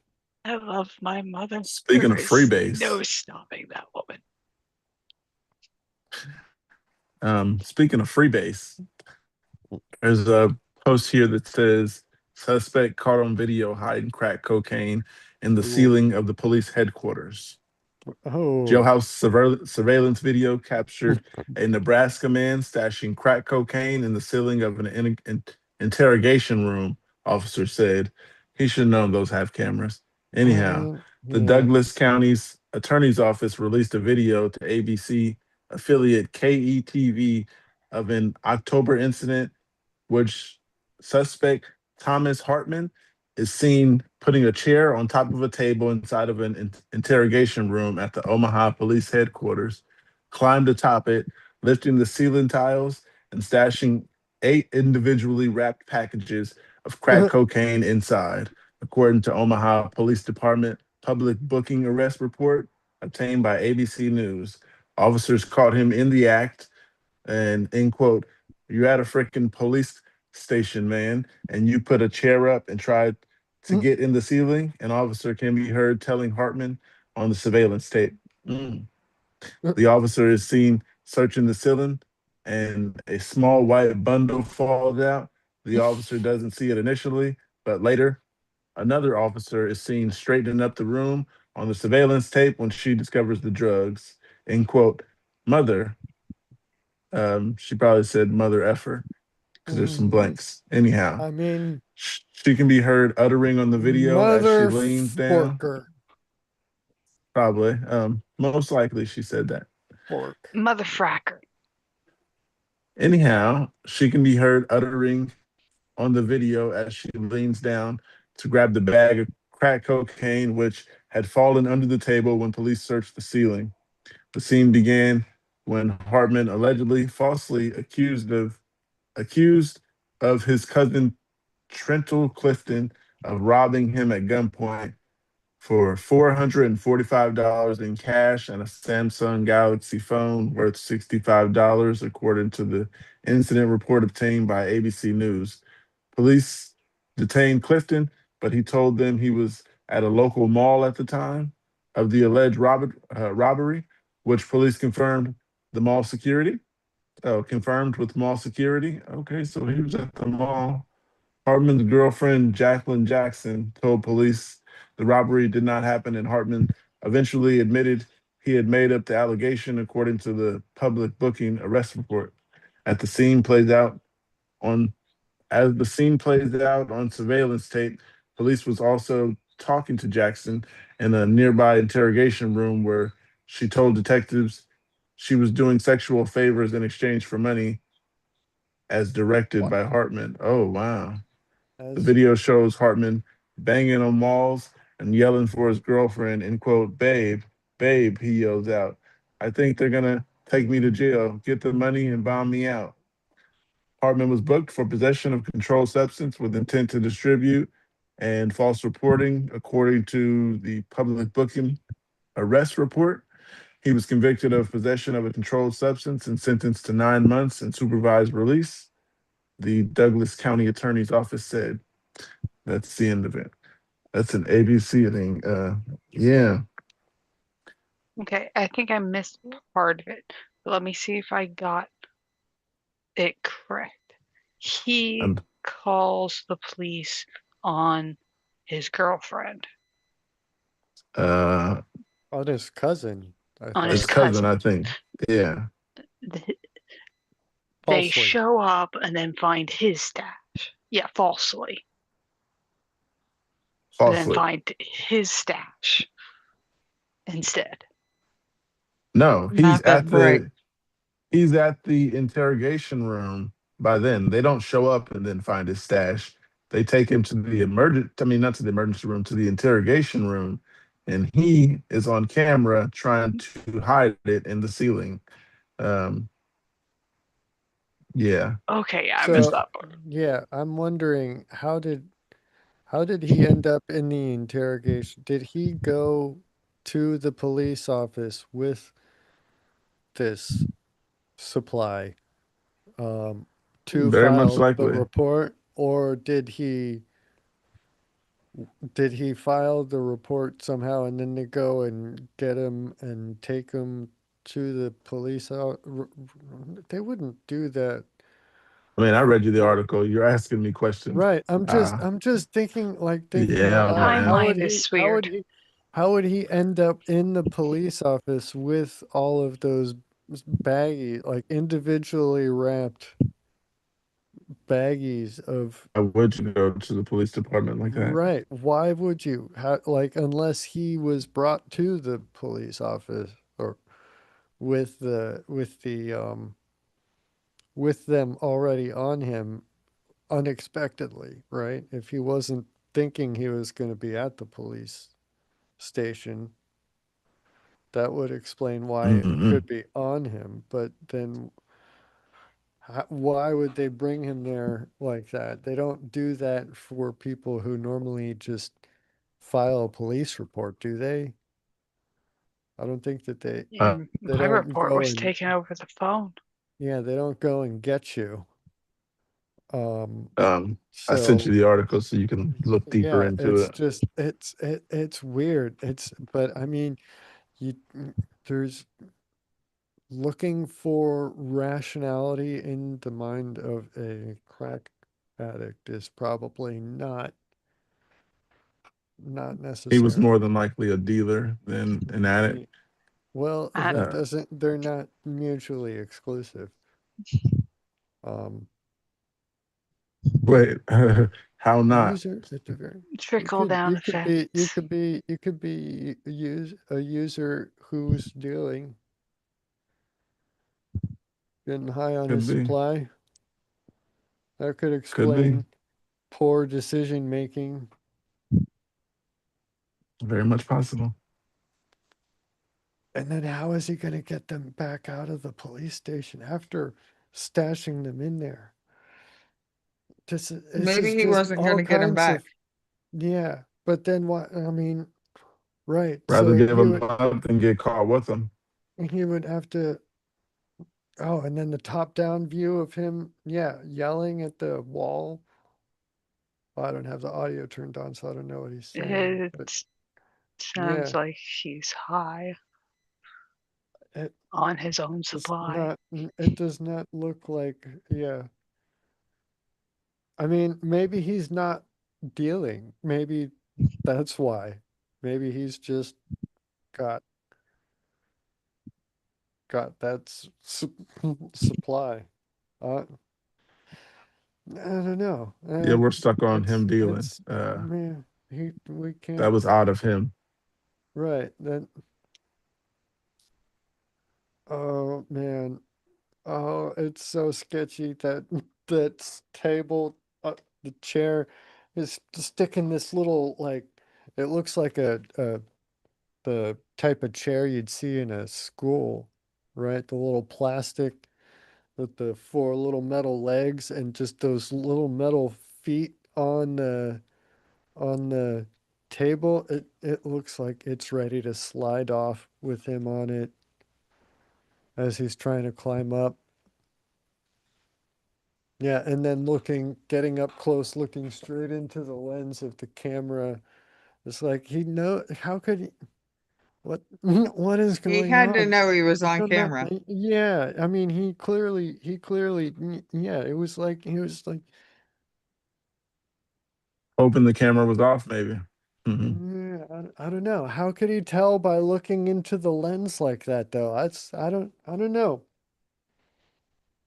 How many other cameras are also there, though? That's another, like, they've got several different views of this guy. But that makes sense for an interrogation room. that makes sense. So, yeah, I don't know. Funny It's, article here because I seen the video. huh? Um, a Florida man Uh-huh. arrested after dancing to oldies on top of a Florida sheriff's SUV. Uh, Okay. so what this kid did was he decided to pull up, tap the bumper, so he's on the bumper of it in the guy's driveway, get on top of the car and start dancing. Uh, Okay. and he's recorded on a But what building next door. oldies? What was he dancing to? That's what You I would want. have to That's what I listen want to to know. the video. I mean that right. That's what I want. So give us the Well, I'll link. read the article and then I let's see want if to it know. says. Tell me. Hurry up. Yeah, Anyhow, this is uh, fascinating. says Lee County, Florida, surveillance cameras Oh, Lee have County. caught Wait, many a criminal in the act. It's like Fort And Myers. in this case, surveillance videos can also be entertaining. A home surveillance camera showing a man dancing on a Florida Sheriff Department's deputy cruiser is making its way around the internet. The video shows the man pulling his car in the driveway of a home that has Lee County's Sheriff's Office SUV parked out front. The man pulls his car up to the bumper of the SUV, gets out, and climbs onto the roof of the cruiser. He then looks to strike a karate pose and start dancing on top of the SUV while the Hall and Oates song, Rich Girl, plays on the radio in the background. The man continues to dance to music playing on an oldies radio station, pointing to his vehicle and moving his body to Supertramp's Goodbye Stranger. The man danced on the car in broad daylight for more than 5 minutes. The video then shows him sliding onto the windshield, then standing on the hood of the SUV and breaking the windshield wipers. The man gets off of the SUV, steals an American flag from a neighbor's yard, and wandering around the home's yard. Neighbors saw the man and his weird behavior and called the police. The last part of the video shows deputies showing up, then searching the yard for him. It ends with the deputies escorting the handcuffed man to a deputy cruiser. He was charged with disturbing the peace and criminal mischief, according to a Lee County Sheriff's Office Facebook post. I'm Uh, just wondering how bad it screwed up the car. How many dents do they got other than broken windshields? he broke the windshield wiper, not exactly the windshield. Now, Go ahead, Toaster. Oh, according to I have a Jimmy Buffett, Jimmy Buffett story that is related. I promise it's related. It's actually referenced in one of my favorite songs, Semi True Story. He was at a golf course and he could not find his car. So he gets up on this huge Cadillac, not realizing it was the sheriff's, looking oops. for his car. And he got his ass kicked. I And haven't that's all the watched this. story is. when was this news article, the Florida man on the police vehicle? 2015. Okay. So, yes, according to another account of this same story, for some reason, this was being covered in the Korea Regional Review. But this one says Florida man dances on police vehicle to ward off vampires. Christian Radecki told deputies he danced on the SUV because a woman with fangs warned him about vampires planning a human sacrifice. This does not sound like a healthy man. This sounds That's some like good a stuff. very bad romantasy story start. That's some good stuff he's smoking on. And Kate That's what I Porter was said, thinking. He's got some good drugs. Shared a video of a man dancing on marked sheriff's police. So yeah, the whole numbers got the Yeah, yeah. Um, every different news is gonna have a different story. performing a dance routine to songs including Hall & Oates' "Rich Girl" and Supertramp's "Goodbye Stranger." Is arrested on charges of disturbing the peace and criminal mischief. He told deputies a woman with fangs came to his door and told him a human sacrifice involving vampires was imminent. Therefore, Radecki made the conscious decision to get the sheriff of Nottingham to help him stop the slaughter of small children. The Cape Coral Police report of April 7 incident states. Radecki told the officers he was not under the influence of drugs or alcohol at the time of the incident, and he has not been diagnosed with any mental health conditions. Not sure I believe that. Okay. Yeah. Yeah. I don't know. They don't have I don't know. I don't know how much I believe the Koreans about this Florida story. The vampires part of it. We definitely got the video of him dancing on the oh wow, it's like Um, an 8-minute video. yeah, the Well, one it I was sent two you. songs. Yeah. Oh yeah, 2 whole songs.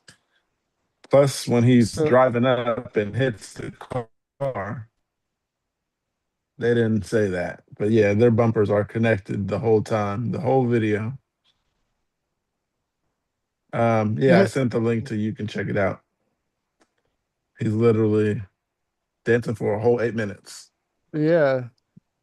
He does I some mean stop it's poses. gotta be the same video. The,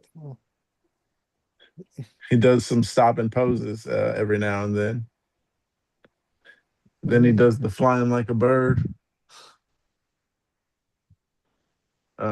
Yeah, a vampire or whatever the story is. Either yeah, way, human it's sacrifice. hilarious. I don't know.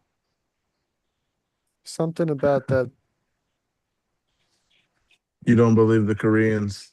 I don't know. There may be a lost in translation situation going on here. Um, in one direction or the other. I don't know. But They're coming for your blood. yeah, They're vampires. yeah. Uh, Sorry. um, in a tangential story from the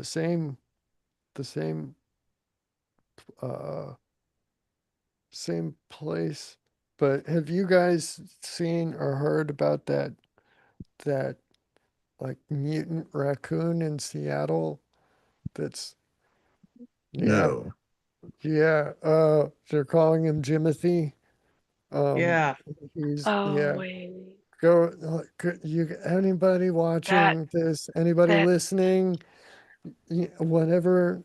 Yeah, go look up a video or image or whatever of Jimothy the raccoon. It is crazy. It is, it's like yeah, it's like the front legs of a raccoon and the back legs of a raccoon stuck together without any back in between them, and then just stick the face on the front of it. short It's spine syndrome. yeah. It's Sorry, like Dr. Google. there's no I got spine.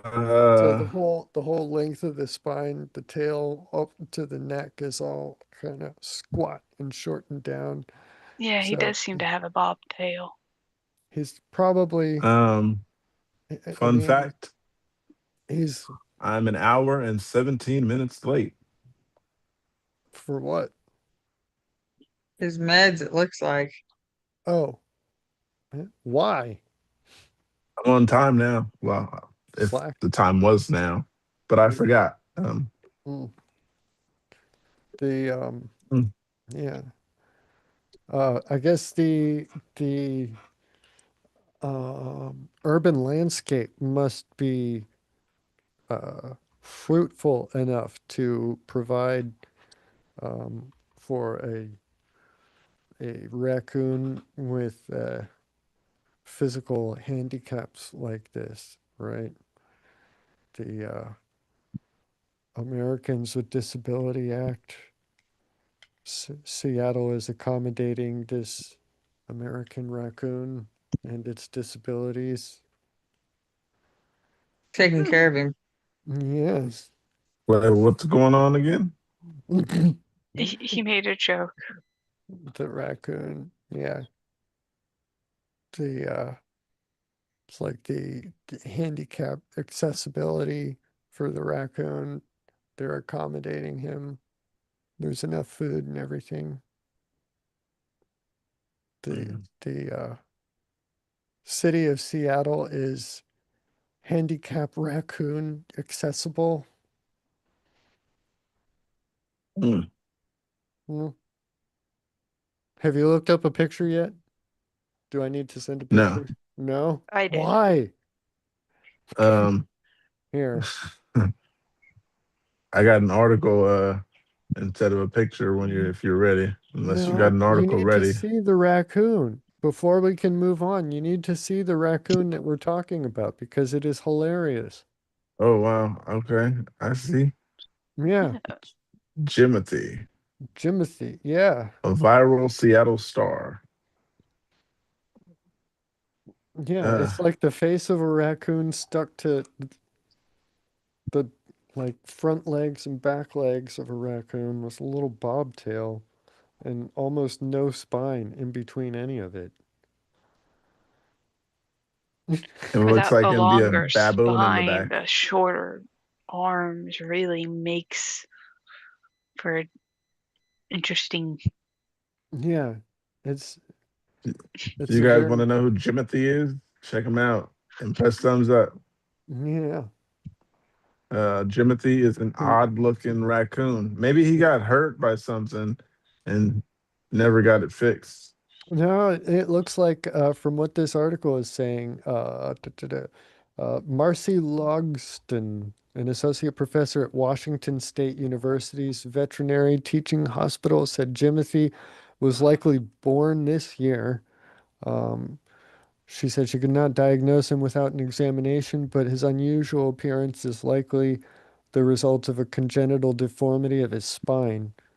Uh, he seems to be getting around okay despite his appearance, which is a sign of good health. The Seattle residents have embraced him as a beloved local cryptid. So he's like Sasquatch, but with actual video pictures and everything, you know, or or Seattle's Mothman, maybe. Um, Chupacabra, maybe more. I don't know. He's Chupacabra. not violent, right? Raccoons aren't predators, are they? That's what they say. Like They are scavengers. scaven or If they find opportunist. opportunist, that's a better word. I had a raccoon come up on my deck in the middle of the night a few weeks ago. Caught on camera. Did he I look at mean, the camera? if they come across a creature that's already dying, there's no reason for them not to eat it. Right. Yeah. If you're hungry, man, go for it. Um, And if you're a raccoon. Well, yeah, But that's what I meant. yes. Um, yeah, my mom's dog, there's a camera out back, and sometimes she'll look at the camera. When I'm looking at the camera, I'll see her and she'll like look up at it. But that's because there's been a couple times where we've spoke to her on camera and she's looking around as we're calling her name. So yeah, she doesn't like hearing your it's not voices so. without seeing your faces. Yeah, and she's like looking around, and then eventually one day she looked up and was like, "There it is." Heard where it's coming from. Figured it out. Yeah, finally. But Yeah. now now every now and then I'll just catch her looking at it. Um, It's interesting. That's interesting. You know, another thing I've noticed when I am outside with the cats on the patio and it's sunny and I have my sunglasses on, even if like even if I'm like super friendly and everything, the cats don't seem to trust me. They don't like it when I have sunglasses on and they can't see, they can't make eye contact. It makes them unsettled, you know. It's like that. They don't like it. So I don't know. It's kind of interesting the way that animals can recognize. Um, so without that input, I would imagine if cats are able to read facial expressions, recognize facial expressions like that, I don't see any reason that dogs couldn't. So without that extra dimension of communication as an input, I could see why that would be unsettling for a dog, you know? Mhm. Without being able to understand what was going on and connecting why they're hearing the voice without seeing she run from the one side, face. then run to the other side, and then Yeah, she's like looking around, smelling. where Can't is find it? it until one time she Where? eventually seen it. Yeah, yeah. Where's my person? Where? Yeah, and it has night vision, so sometimes I can see her and she can't even see her. Um, but yeah, Mark, you like crossbows? I mean, I don't have one, but they're interesting. Sure. Okay. I'd Well, another if Florida someone gave news. me a crossbow, I'd have a crossbow. Would you ever Sure. stick one down your pants is the question. I would need I would For you to think that long, it depends on the circumstances. And I how would need big to your pants are. Crossbows come right. pretty big. Yeah. That's part of what needs to be considered. There's a lot of variables. Size of pants is one of them. Yeah. It definitely wouldn't work with skinny jeans. Well, yeah, well, that's fine. I don't need to worry about that. But yeah, anyhow, I do actually own some skinny jeans. more Florida news. Um, I need to see this now.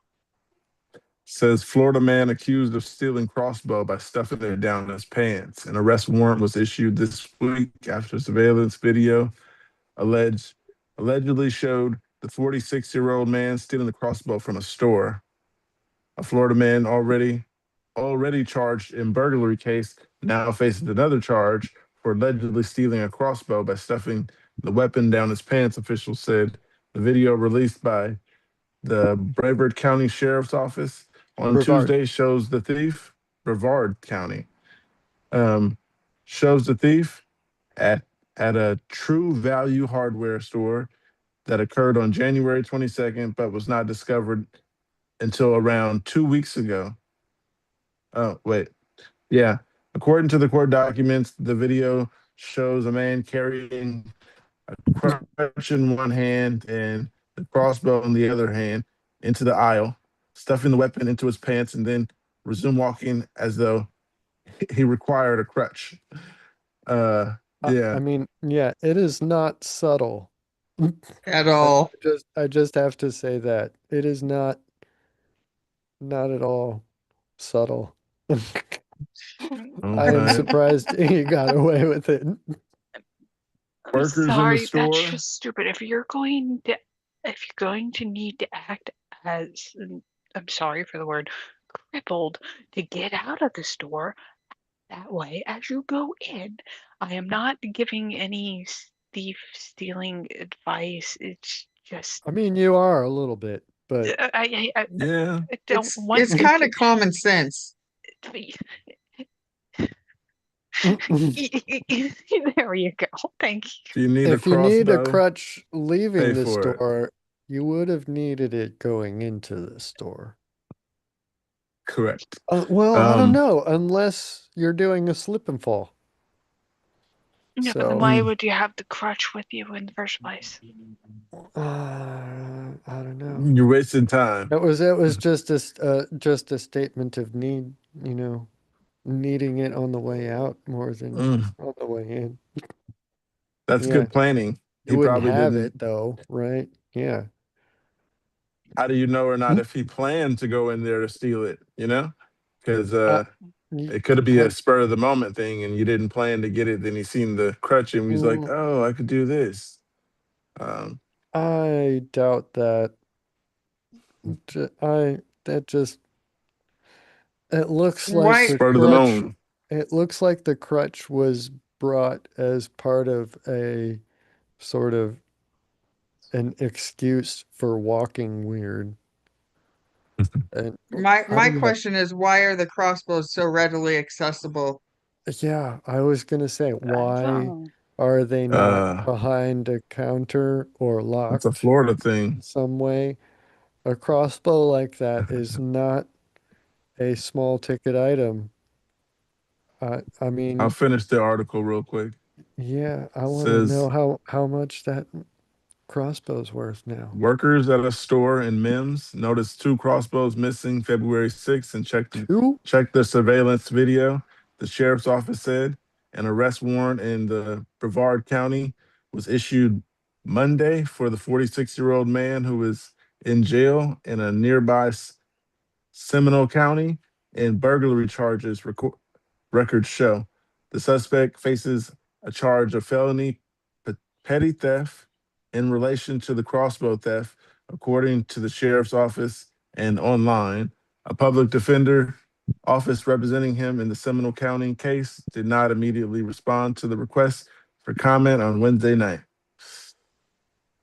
Yeah, sticking a crossbow down your pants, it's quite a feat. And like Mark says, depends on the pants you're wearing. Looks like he has on some Uh, sweats. Depends on Uh, the size of the crossbow too. It looks like there's a little guy, a little handheld pistol yeah. crossbow thing you can get on Amazon. Yeah, you can get these anywhere almost. It looks like crossbows are everywhere. I'm surprised they're not illegal in Britain. I don't know. I don't know why And the this. fact that it took them 2 weeks to discover that they were missing two crossbows? Yeah. That is kind of.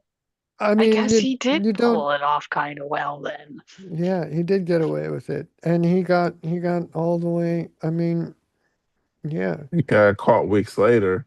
Brevard Uh, to Seminole County. That's like an hour and a half away. I mean, I Yeah, suppose at least uh, he didn't do it he at the did not. store down on the corner. He did not get Seminole, that isn't that a far. reservation or a I sent Uh, the tribe? video. I sent the Seminole link. is an Indian tribe, but there is a county in Florida named after it. Okay, that makes sense. We have Mm. a small Yes. town named after a tribe that's like in the western. Lee Shores is in the. Yeah. Yeah, Why I did got a they gift. name it the Arapaho when the well, Arapaho tribe was in the Midwest and we're right. at the coast? Okay, Well, done with The that. Seminole tribe was native to Florida, and they were forcibly relocated over into elsewhere. Yeah. I But got a package. there is a reservation. There's a Seminole Hard Rock Casino here in Florida. They're the only ones who got to run a full on casino in the state. So they got that. We gave them that in exchange.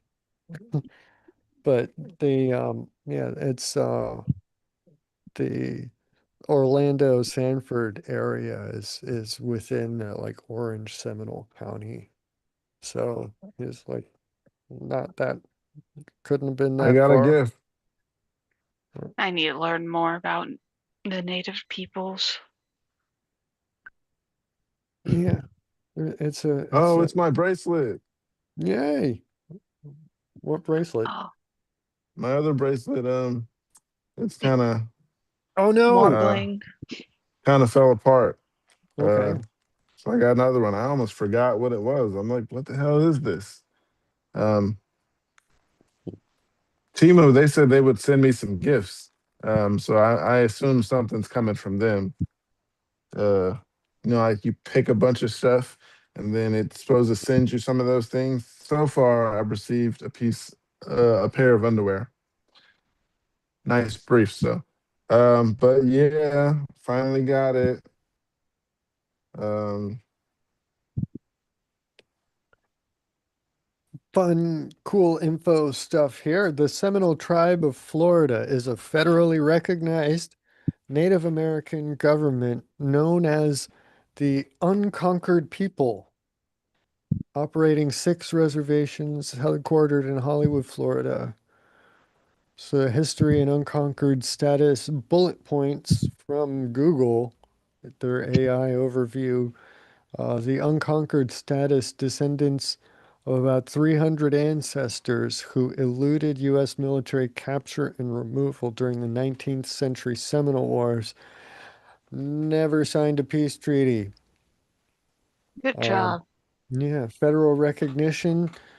was federal recognition status was received in 1957. They are governed by an elected 5-member tribal council.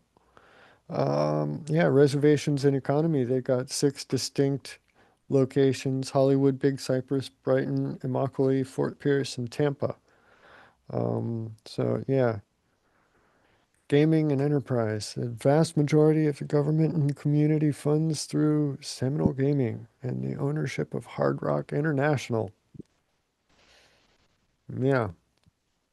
So that's yeah. And mm. we named a county in the state after them. But um yeah, nice. And it Maybe has Well, a that's better band. good. maybe Uh, we shouldn't focus in too much on the details of that text there. uh, Too late. No, it didn't focus very well, but w- don't try. Someone's got it. Uh, And yeah. Anyhow, Eddie. Alabama news: 82-year-old woman Wait, arrested wait, wait, wait, wait, for. wait, wait, wait, wait, wait, wait. We're on Florida. I've got some more Florida history here. Florida. Uh, Fort Mose, the nation's first community of freed slaves. Florida. Yes. History. That's I never knew. Yeah, yeah, yeah. It's a fun fact. And It's a good fact. yes, St. Augustine, Florida. I mean, Florida has a really complicated history. It's a lot of people um don't don't No, don't know, don't really think about. But St. it's Augustine, because we only Florida, really learn our own state's it histories. was yeah, well, it was not colonized by the British. It was not one of the 13 colonies. It was Spanish. And it was held by the Spanish long before the British took control and organized all of that. So yeah, Florida was the 27th state to join the Union. So it was like more than halfway through forming all of the stars on the Old Glory there before Florida decided to, okay, We'll give it a okay. shot. Yes, but another fun fact, a proposal for the first Was it flag was of the state was it had um, the Florida flag or the new Union flag with the 27 stars as it would be from Florida joining up on the corner, and then it had 3 stripes with I think there was a blue, a yellow, or right, red, something. I don't remember. One of them was green. But then across one of the stripes was a little banner, and on that banner was the text that said, "Let us alone, Florida." But so Garcia Real de Santa Teresa de Mos, or Fort Mos, is the site of the first legally sanctioned community of freed slaves in what is now the United States. Located on the eastern edge of a marsh just 2 miles north of St. Augustine, Florida, Fort Mose was a perfect line of defense for the Spaniards. So not entirely benevolent. It was a little self-centered or a little self-serving line of defense, but most of Fort Moses community consisted of escaped, captured, or runaway slaves from the British colonies of South Carolina and Georgia. They ran from captivity in hope of a better life in St. Augustine. The taste of freedom quenched the desire of many men and women. Their bravery was evident, their pursuit was endless. Their uneasy journey through thick woods, wetlands, and the fear of being captured kept them going. Yeah, it would not be an easy journey. Um, Before I-95, yeah. Um, Many perished, yet those who made it were free. In 1738, more than 100 men and women reached Fort Mose, allowing the Spanish government to establish um, the fort. I'm not going to try to pronounce that again. The Florida Park Service and the Fort Mose Historical Society, a citizen-supported organization, are working to spread the story of Fort Mose and its free residents. The land was acquired and improved access and expanded facilities for the public to experience the fort site while protecting archaeological remains and the environment. And they got a link to learn more about it. There's another one here though that goes all the way back. African Americans. So this isn't just the freed slave community, but it is slavery in St. Augustine. So all the way back to 1565, between 1565 to 1821.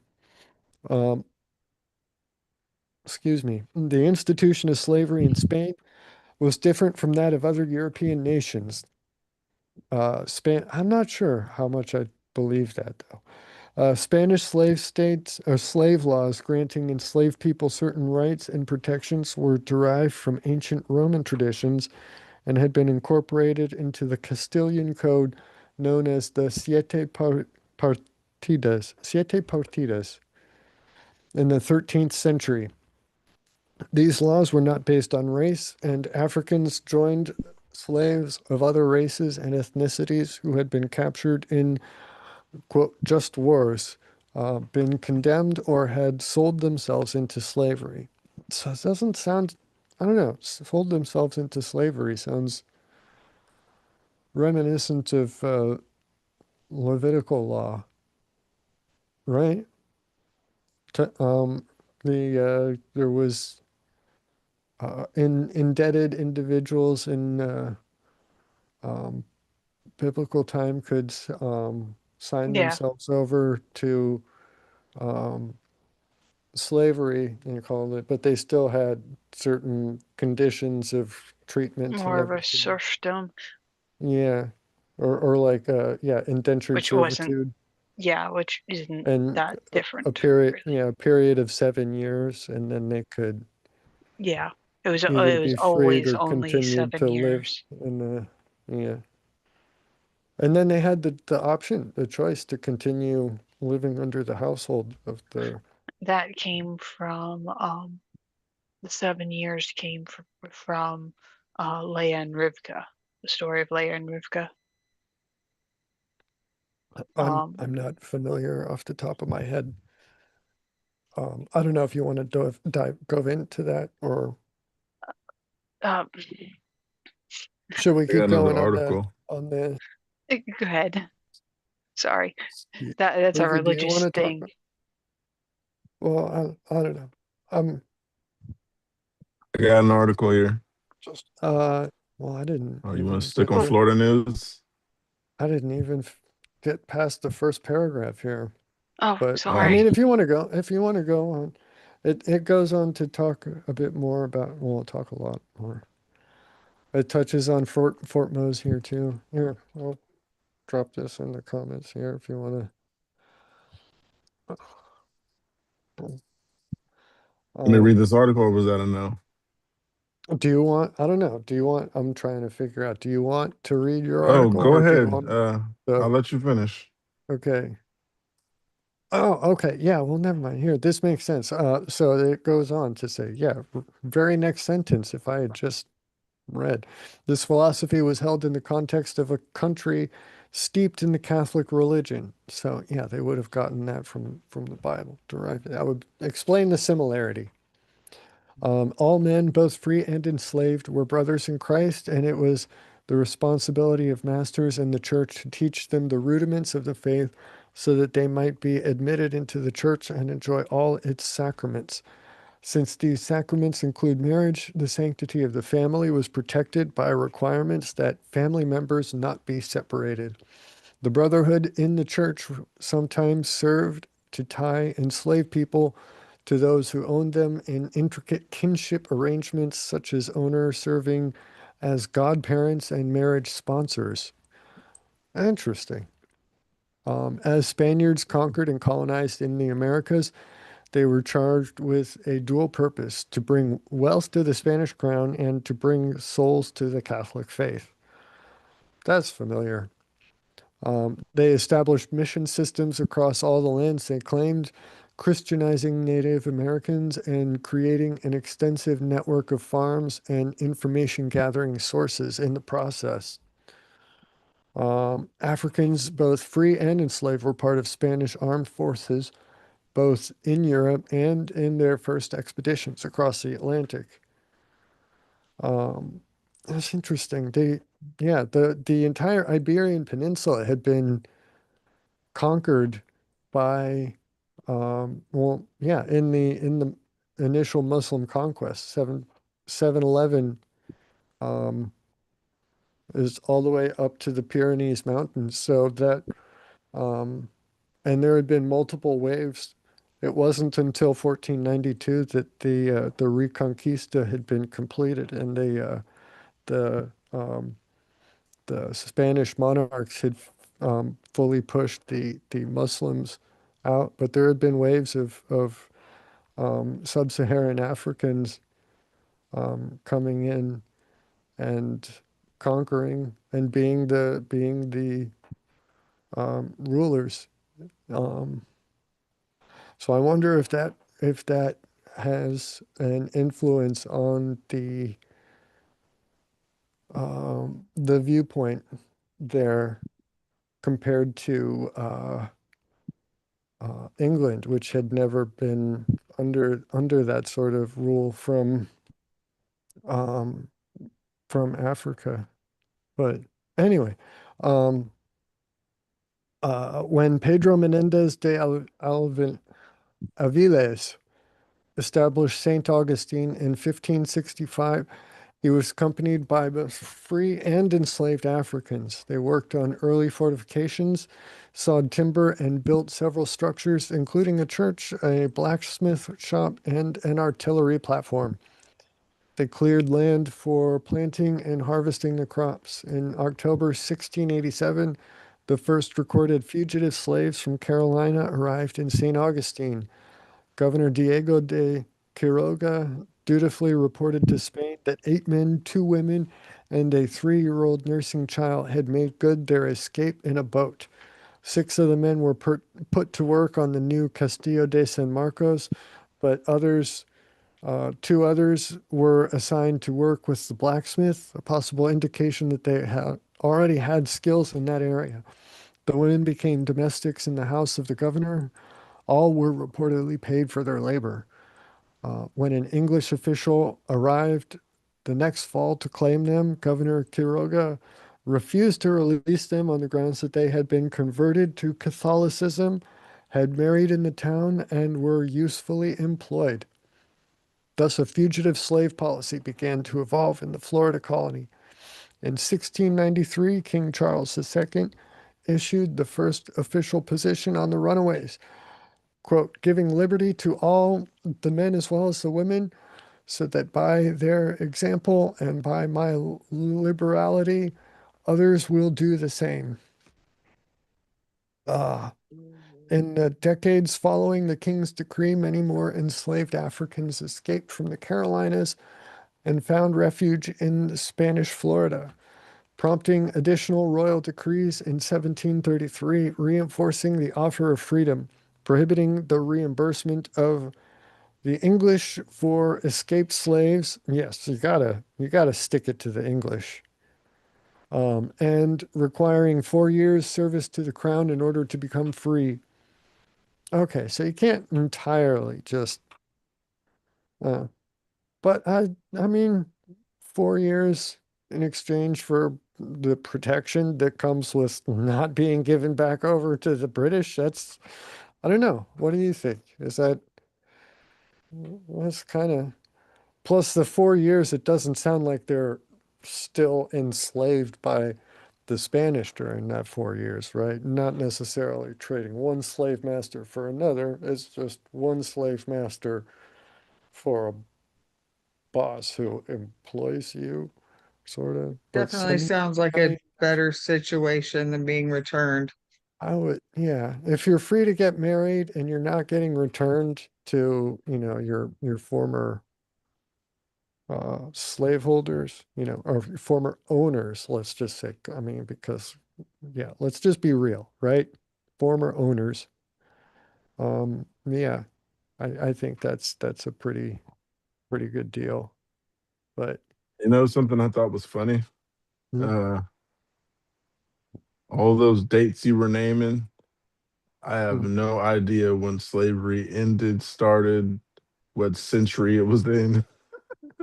And Oh, you were naming slavery, dates that slavery is as old as humanity. If I mean, you cannot look back and find a beginning to slavery.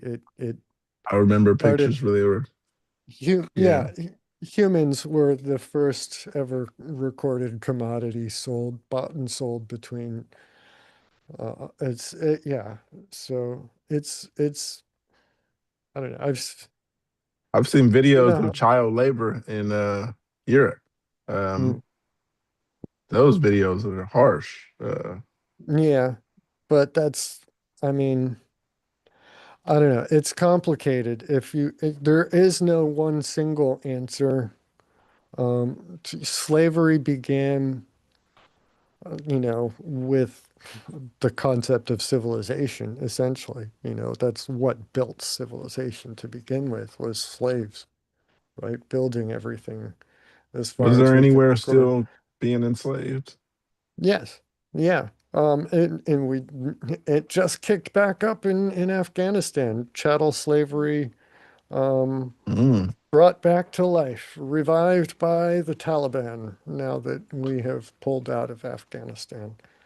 Um, yeah, and there have been areas where in Africa where it never really was fully abolished. It wasn't started anywhere officially, but it was specifically ended. Um, British legally ended it. Americans legally ended it. Fought um, Civil War, right, over slavery and other stuff, but slavery was kind of what the big tipping point. So yeah, the, oh, I just saw on this. I'm sorry, I got distracted, but the article I was reading, I saw when they got to um, that community that I had just discussed. Apparently, it's pronounced Fort Mose. I got that wrong. Not Mose, Mm. Mose, but it's Mose.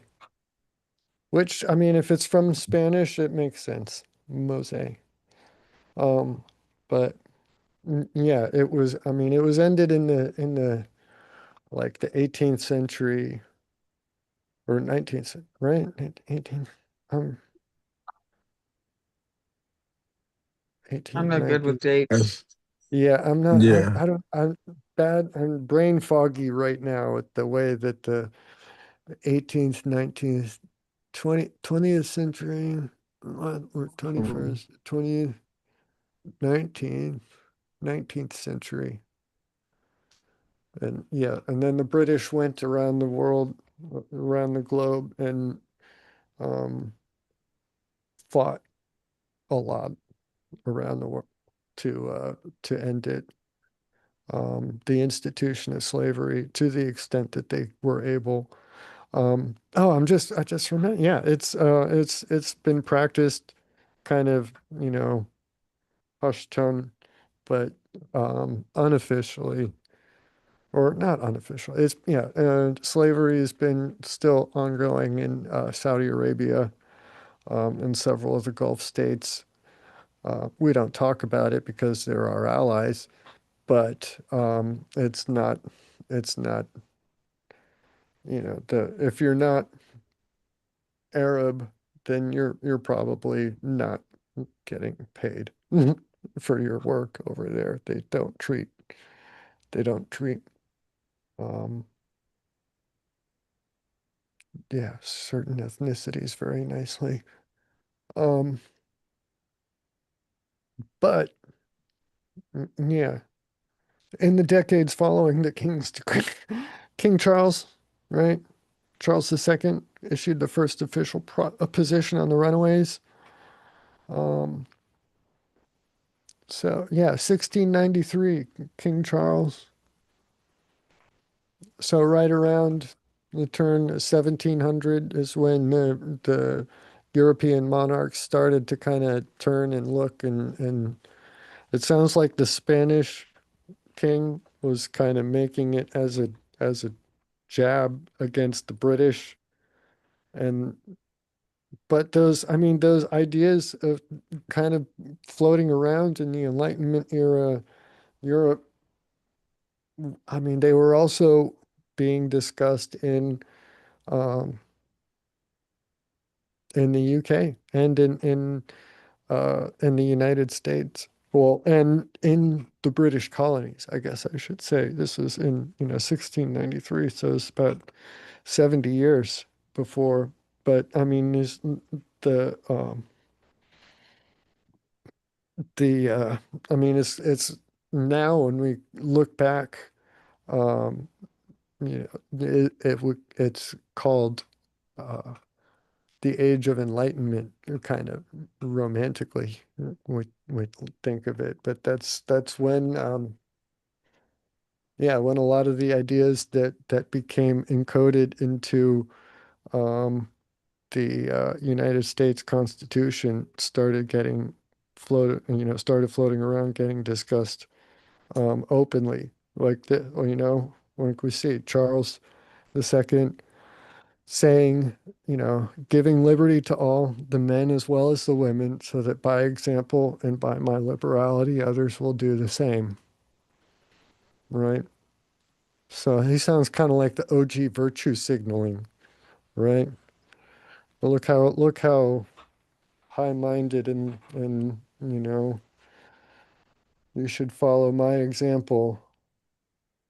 Which Um, they did eventually, and begrudgingly, but when they got around to it, when they came around to it, it was very determined. The British war globally to kind of stamp out their um, they used their navy rather effectively, and pretty much everywhere that they had been in control of, their the colonial British colonial empire. They went and they abolished the institution of slavery when they decided to. So yeah, 1800s kind of, and then right around the end of well, yeah, the profitability of slavery kind of really took a downturn once the Industrial Revolution really kicked off. So when we started getting better at building, machines that could do the labor of multiple men. It's, it's part of why, they talk about the cotton gin in the United States making the slave economy in the South unprofitable, right? Because a single operator of a cotton gin could do more work than what a dozen or more slaves could by hand. So, when with that kind of carried over to basically every other industry, um, yeah, it kind of, except in kind of really uh, backwards countries, like Afghanistan, um, it's doesn't well, Saudi Arabia, I don't know. Yeah, but so the king's decree, um, many more enslaved Africans escaped from the Carolinas and found refuge in Spanish Florida, prompting additional decrees in 1733, reinforcing the offer of freedom, prohibiting the reimbursement of the English for escaped. Oh, wait, I already read that, didn't I? 4 year service. So many freedom seekers came to Florida that in 1738, Governor Manuel de Montiano granted them a plot of land about 2 miles north of St. Augustine where they could build their own settlement and fort. The people became Catholics and adopted Spanish names and Spanish culture with an African flavor. I'm not, oh, well, I guess adopted Spanish names, probably, and Spanish culture with an African flavor, right? Probably not Spanish names with an African flavor. Uh, I don't know, maybe. This settlement, uh, Fort Mose, became the first legally established free African settlement in North America. The original fort was described as an earthen-walled fort with Indian-type thatched huts. The community housed 38 men and their families with an estimated population of about 100 people. The men were required to serve in the militia and what would be called to defend St. Augustine in times of attack. A Spanish officer was nominally in charge of the settlement, but the militia captain, an African veteran of the 1715 Yamasee Wars named Francisco Menendez, was truly the community's leader. When British forces from Georgia attacked St. Augustine in 1740, Montiano ordered the people of Mose to abandon their settlement and fall back to St. Augustine for safety. Fort Mose was captured by the British and used as a base of operations. Spanish soldiers and the First Mose. alert. A weather service alert has been issued. You okay? Yeah, my phone just made a noise about the extreme heat. Oh, okay. Um, how hot is it there? I don't think it's supposed to be that bad today, but Yeah, I'll there's a just heat look. advisory here. The I heat know it's supposed index to be, was 104 degrees before 11 a.m. here. it's pretty hot. I was wrong. 96, but it feels like 110. Wow, ouch. Yeah. Damn. Mm. Um, So, And it's supposed to be even hotter tomorrow because the high today is 98. The high tomorrow is 101, and then Monday it's supposed to be 103. Today ouch. the high is So 101. it's going to be pretty brutal for a few days. Mm. Yeah, just today it's gonna be 101 is the high. And it'll start heating up. I think it is 86 right now. It's only noon, so still got time. Still time. Yeah.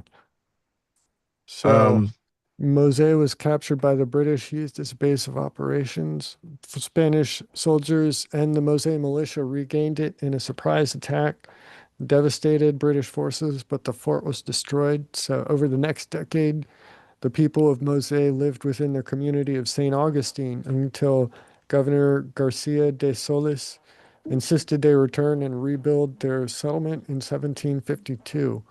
When Florida was transferred to British hands by treaty in 1763, these African settlers evacuated to Cuba with the rest of the Spanish from St. Augustine. Although there are no remains of Fort Mosé's earth and wooden structures, visitors today can view the land where the settlement once stood at Fort Mosé Historic State Park, and yeah, an interactive museum. Um, Fort Mosé is also part of the National Underground Railroad Network to Freedom, and they got a whole kitty. Whoa, kitty, She kitty. wanted to say hi. It's cat time. Yeah. Um. Anyway, yeah. There's more, a lot more to this article. A whole timeline. I don't know. It seems like you're trying to move on, Pookie. Do you have an How do article? we get to that? That was some history I was unaware about. Oh, Uh, there's, I don't know. There's more. It's just the uh, history of St. Augustine, that's all right. slavery I in got St. something Augustine, here. Fort Mosaic. I got something here that I thought you were going to talk about a while back. It's here. It says Muslim youth chop up 100-year-old tree. A Mm, hardline Muslim group chopped up a 100-year-old banyan tree in Benyon. central Banyan, 100-year-old banyan tree in central Jakarta to prove it did not have any mystical powers, as rumors has led some locals to believe. Officials said Tuesday. Mm. A hard a hardline Muslim youth group chopped up a 100-year-old tree in, is it Banyan? What you say it was, Mark? Yeah, Benyon. A 100-year-old banyan tree in central Jakarta to prove it did not have mystical powers, as rumors had led some locals to believe. Officials said Tuesday Islam is a strongly monolithic religion, and believing in any power other than God is considered a grave sin. Hardliners in Indonesia have criticized other Muslims in the country for still practicing Hindu, Buddhist, and animist rituals. Animist. Predate, yeah, eminist. Yeah, Okay, animist. It's like, eminist rituals yeah, that um, that predate Islam's arrival in the, or is it archipelago? Archipelago, archipelago. Yeah, archipelago. archipelago. It's like Okay, a collection of islands, a grouping of islands, string okay. of islands. Yeah.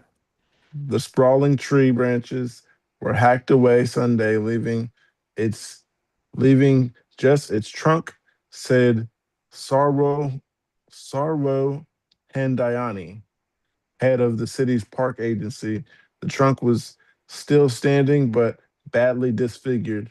Early rumors had spread that cutting down the tree would bring bad luck because it was spared during the tree felling drive to make way for the new bus in central Jakarta. The rumors gained strength after people left offerings at the tree base. She said, Han- Handayana dismissed the rumors as nonsense, saying officials did not remove the tree because the bus lane could not be routed around it. This was an outrageous act, she said, of damage to the tree, adding that the city had reported it to a police on Monday as an act of vandalism. The head of Muslim youth group acknowledged attacking the banyan, said it did so to prove that there was no actual mystical about it. There's nothing actually mystical about it. Surely no one can believe that a tree is more powerful than a human. Zanal Zanal Afarin was quoted after saying by the detect.com news website, we did not we did this to propagate Islam. That is all. They chopped down a tree. Mark, you sent that article, so I'm assuming you know why that's special. Yeah, well, it said in the beginning of the article that Islam is a strongly monotheistic religion. Um, so yeah, that means they believe in one God only, um, which is, the core of their teaching, like, the Shahada.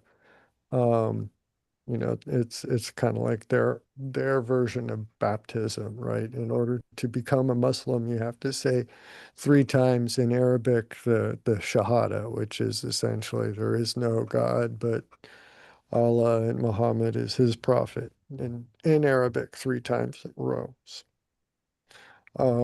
But that's the core of their teaching. So anything that is not Allah is sacrilegious. And On to anything, chopping down the tree. right. Um, So the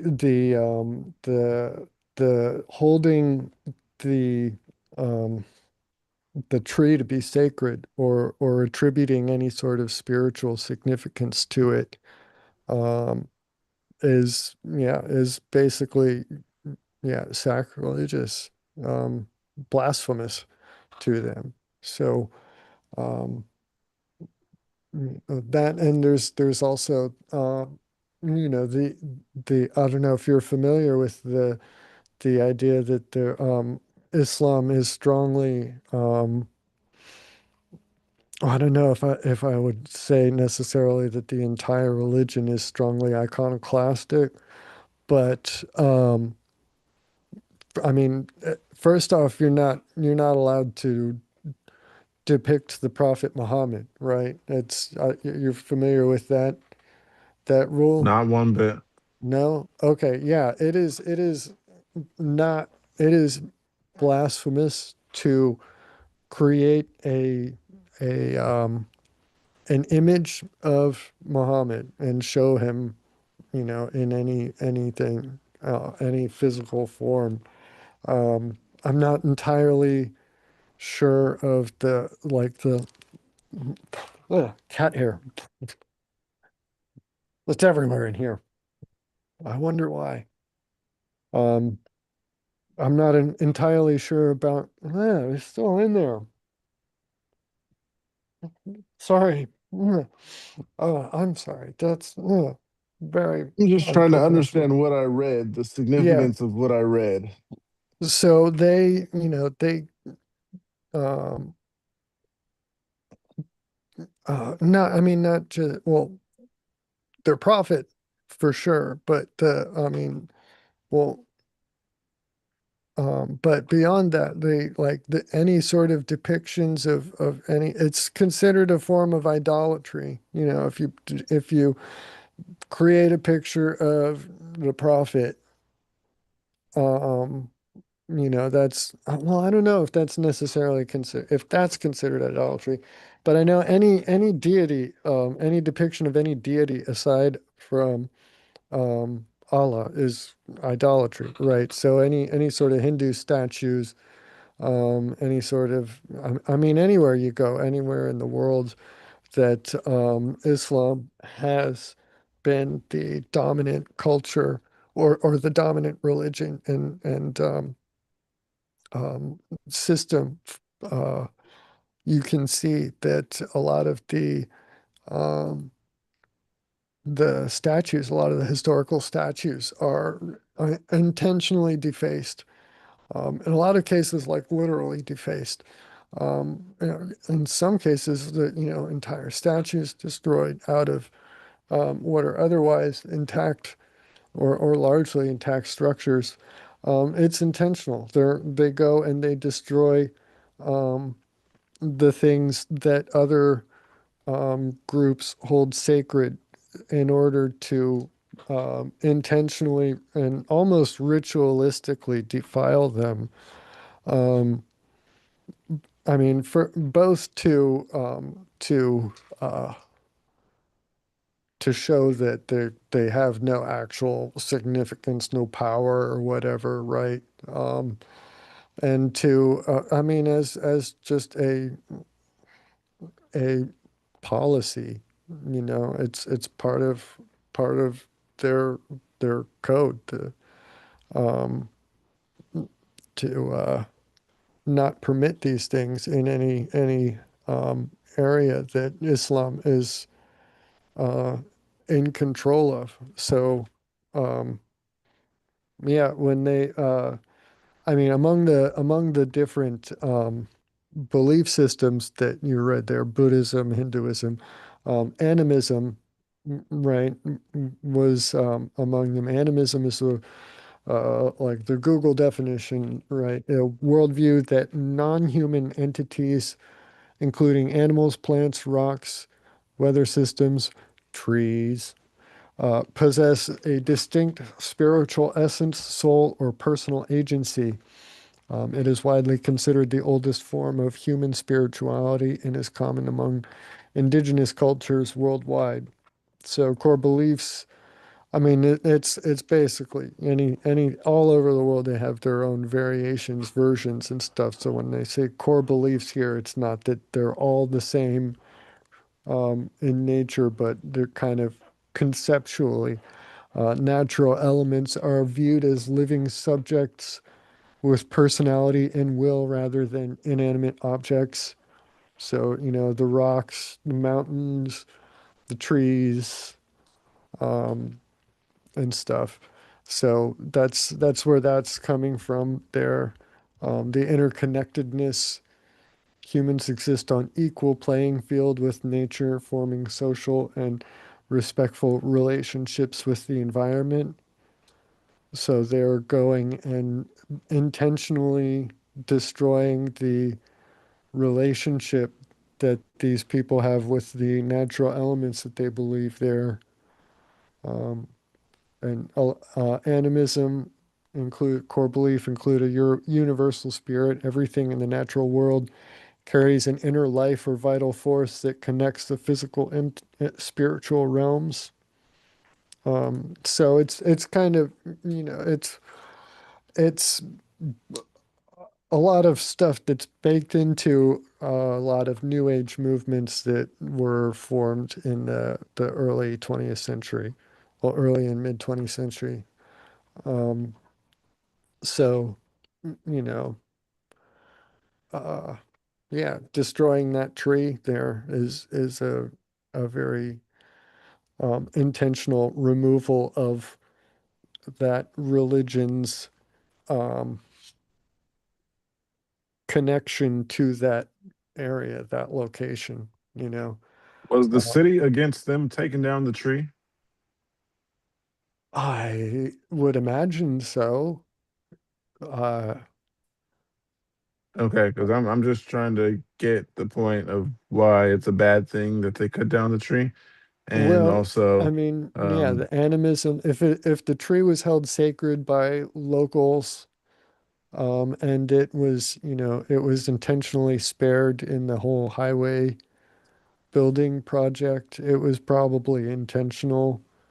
Um, I don't know if that would mean it's particularly protected, but you don't go around in a city just chopping down trees willy-nilly without the government's, like, at least acknowledgement, right? The city, local, right? Somebody's going to come and say something because you're not supposed to do that, right?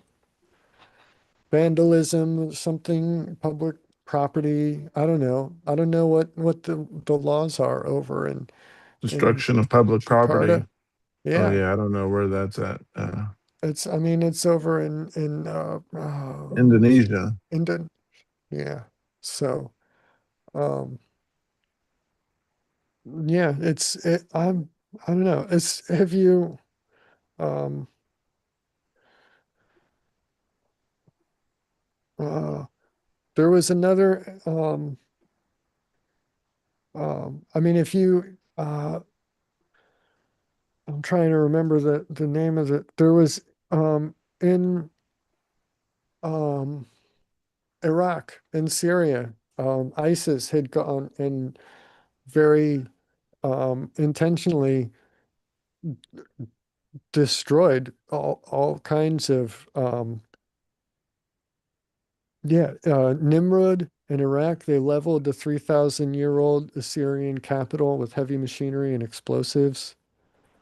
Um, there's a video that they took where they um, blew up the 2,000-year-old Temple of Bel and Temple of Baal Baal Shamin, smashed the Arch of Triumph, damaged the Roman Theater in Palmyra, Syria. Mosul Cultural Museum in Iraq, they smashed ancient statues, priceless ancient Assyrian winged bull deities. Harta or Hatra, Iraq, they faced and pillaged Hellenistic and Roman influenced ruins of the ancient fortified city. Nineveh and Khorsabad, Khorsabad, Iraq, damaged the city gates. Yeah, it's the religious ideology. Uh, Strict militant Salafi interpretation rejects statues, human or animal representations, and polytheistic heritage as a form of idolatry or shirk, which is the highest, gravest sin in, yeah, um, the anti-nationalism. They sought to sever local populations from pre-Islamic national and cultural identities to replace them with the group's political ideology, uh, and propaganda and funding, using high-profile destruction videos as recruitment and media tool, simultaneously engaging in the illegal looting and sale of smaller portable antiquities on the black market to finance operations. Yeah, so these things are the highest form of idolatry, highest form of like blasphemy. But if you can make some money selling them, then it's okay. Really, seriously, it's okay. If you can justify it in the furtherance of the uh jihad, then it's okay.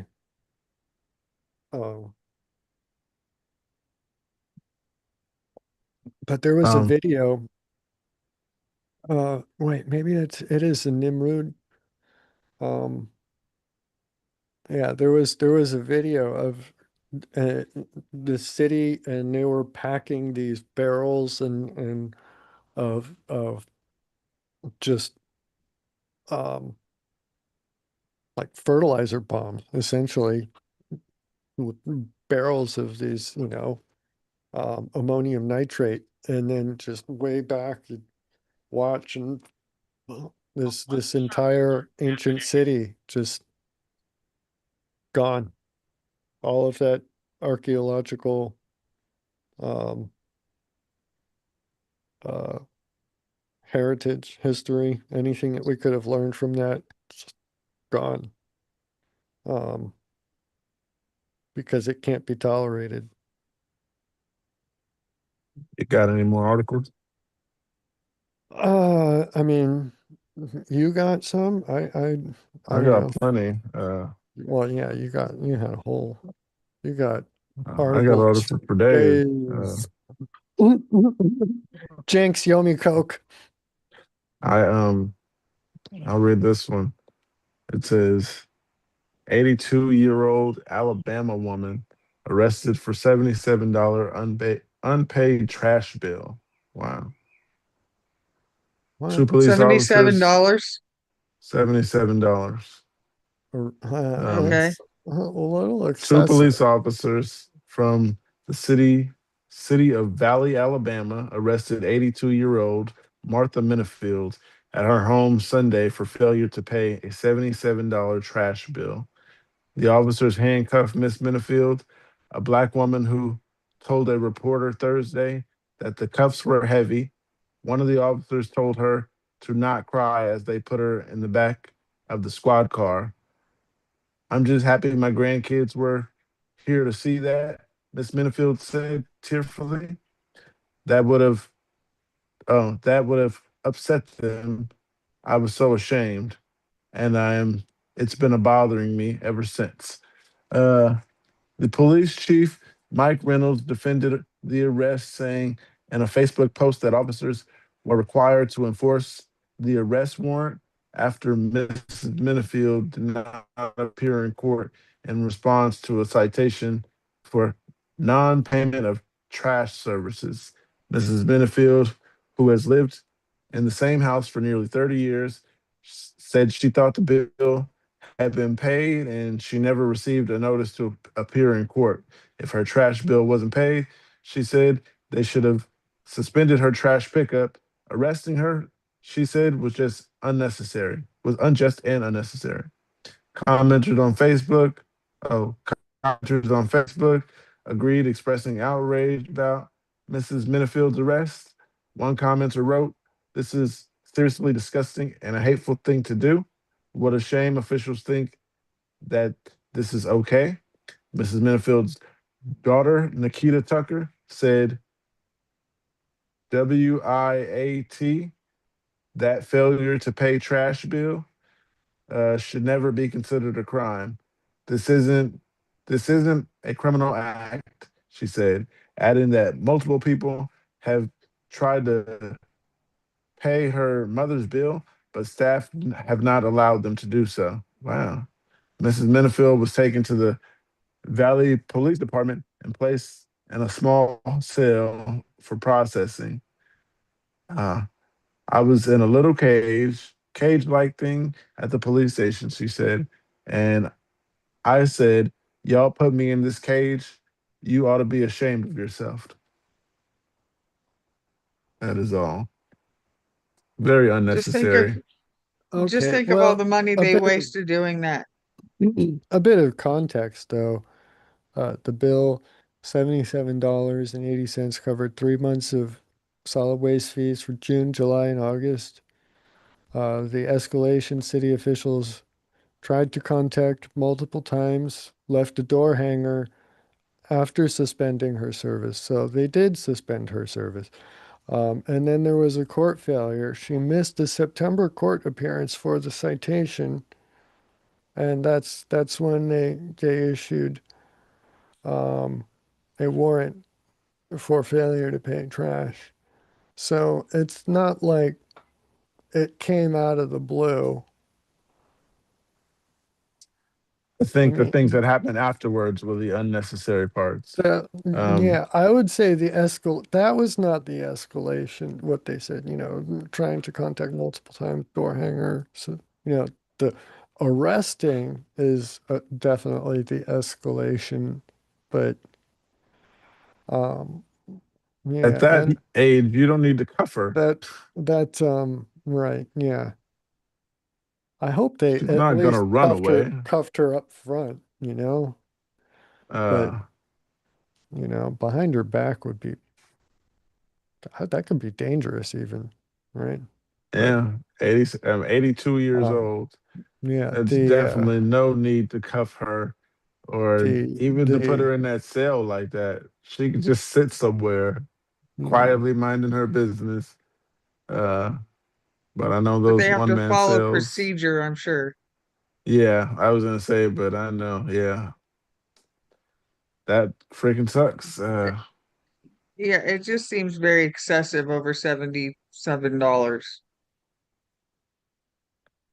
Yeah, why didn't they just like I didn't understand like if they can just cut it off after 3 months and then be like cut it off and give her time to pay it or whatever. But like she said, it wasn't cut off and She thought it was paid, and they're not allowing other people to pay it. Is what was interesting too. Other people wanted to pay it for her, and they just didn't want to accept it. Um, Yeah, that just doesn't seem right either. The warrant wasn't for the bill, it was for failure to pay the bill. They don't care about getting the money. That's not what the arrest was about anymore. yeah, Oh, it they was don't because want of to the take the failure to appear. Yeah. yeah they didn't want to take other people's money to pay the bill. Yeah, that's Beyond not that, what she was arrested for. It wasn't oh no, I for wasn't talking the about what she dollar. was arrested for. I was Right. just talking Yeah. about that in particular. Yeah. I'm just agreeing with you. It wasn't, they don't. But okay, so here another outlet. Um, what is it? KFYRTV.com. Court records show the Valley woman was arrested Sunday for not paying the garbage bill that covered the months of June, July, and August. She was charged with a misdemeanor offense for failure to pay solid waste fees. The arrest of the octogenarian grew outrage on social media as criminalizing debt. A city official said the arrest came after multiple attempts to collect the bill and a history of suspended service. So that's even more context. The city on Tuesday posted a statement on Facebook about the arrest. Officials said code enforcement officers attempted to contact her several times, left a door hanger at her home after she did not appear at a September court date for the citation. An arrest warrant for failure to pay trash was issued. Court records show that she was arrested in 2006 for not paying a $206.54 trash bill. That case was later dismissed, quote, upon compliance, the court records show. So it's happened before. Not that that justifies going and arresting, whatever, but it's, again, it wasn't about the bill at that point anymore. They say the woman, oh, wait, it continues. The woman, quote, was treated respectfully by our officers in the performance of their duties and was arrested on bond as prescribed by the violation, Reynolds said, and was released on bond as prescribed by the violation. So, yeah, Mm. they, I mean, what else could they do at that point? She seemed dead set on not paying that. And if they'd already suspended, they can't just continue to let her trash pile up in front of her house if she's going to keep pr producing trash, unless she's going to just start piling it up in her own house, in which I case believe they that's did not still take the also garbage fines. can. They Right, but didn't. But yeah, I'm not saying they're wrong for what they did. I'm just yeah, saying how yeah, they I went don't about it. know. That was all. The Um, the that first article kind of painted it in a way that made her a lot more sympathetic than it seems after, they didn't say anything about the multiple History. attempts. They didn't say anything about the door yeah, it's a hanger whole left different at site. her home. You can't say I didn't notice or I never received a door hanger that they went and physically left on your door. I mean, they can, if they failed to contact her after several attempts, that's definitely, and then failure to appear at a court date. Like what else are you gonna expect? Uh, it was gonna happen at some point. It was coming. That's Agreed. Um, true. Do you have so, any more articles? well, I I, got I got one I, on my screen. If you don't, I, got one. It's a little unsavory, but DHS demands New York sanctuary politicians honor detainer for man convicted of raping corpse on subway. Uh, Oh, the wow. Department of Homeland Security blasted New York Governor Kathy Hochul and New York City Mayor Zohran Mamdani, our buddy Mamdani, hey, hey, over sanctuary policies. It sounds like a Fox News style writing. WFMD, I don't know. I'm just noticing immediately going into slamming it, but that wasn't what but demanding the two honor Immigration and Customs Enforcement detainer for an illegal migrant convicted of raping a corpse. Felix Geronimo Rojas, age 44, was sentenced to 5 years in prison on Wednesday for sexually assaulting and raiding the pockets of 37-year-old Jorge Gonzalez while he sat dead on the R train near the lower Manhattan's Whitehall Street station, according to the New York Post. The Mexican national pled guilty to the charges. What the hell?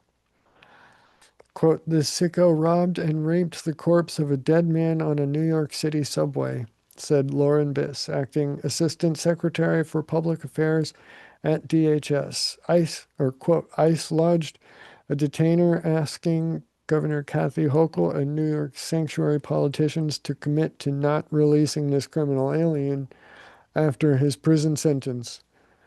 We need cooperation from sanctuary politicians to ensure depraved criminals like this are not released into our communities. On April 8th, 2025, Gonzalez boarded the train at around 7:52 p.m., according to the Manhattan District Attorney's Office. Authorities said he stayed in the same spot for several hours before losing consciousness at around 10:48 p.m. Geronimo Rojas got on the train several minutes later, and at 11:45 p.m., he began violating Gonzalez while he was unresponsive, prosecutors said. What the hell? Why? What is going on with these people? DHS lodged an Wow. immigration detainer for him on April 30, 2025. The agency exclusively told Fox News Digital. Okay, Fox News Digital. That is. Hey, I got it right. It is Fox. Um, the department is continuing to demand that this detainer is honored by New York State and the city officials at the conclusion of his sentence. Fox News Digital reached out to the offices of Hochul and Mamdani for additional comment. Hochul oversees state laws that limit cooperation with federal immigration enforcement, while Mamdani is responsible for how city agencies, including NYPD and Department of Correction, implement the city's sanctuary policies. In a statement to Fox News Digital, DHS said New York State released 6,947 illegal immigrants that were convicted of crimes last year between January 20 and December 1st. Geronimo Rojas has illegally entered the United States 4 times. What? 4 times between 1998 and 1999, according to DHS. It's good. Each time he voluntarily returned to Mexico after encounters with U.S. Border Patrol. So, my bad. I'll go back. Uh, um, he then re-entered the country for fifth time at an unknown date and location, DHS said. Roughly 3 weeks after committing the crime, Geronimo Rojas turned himself into the NYPD. Per the New York Post, he acknowledged he was caught on surveillance footage but denied the rape and the robbery.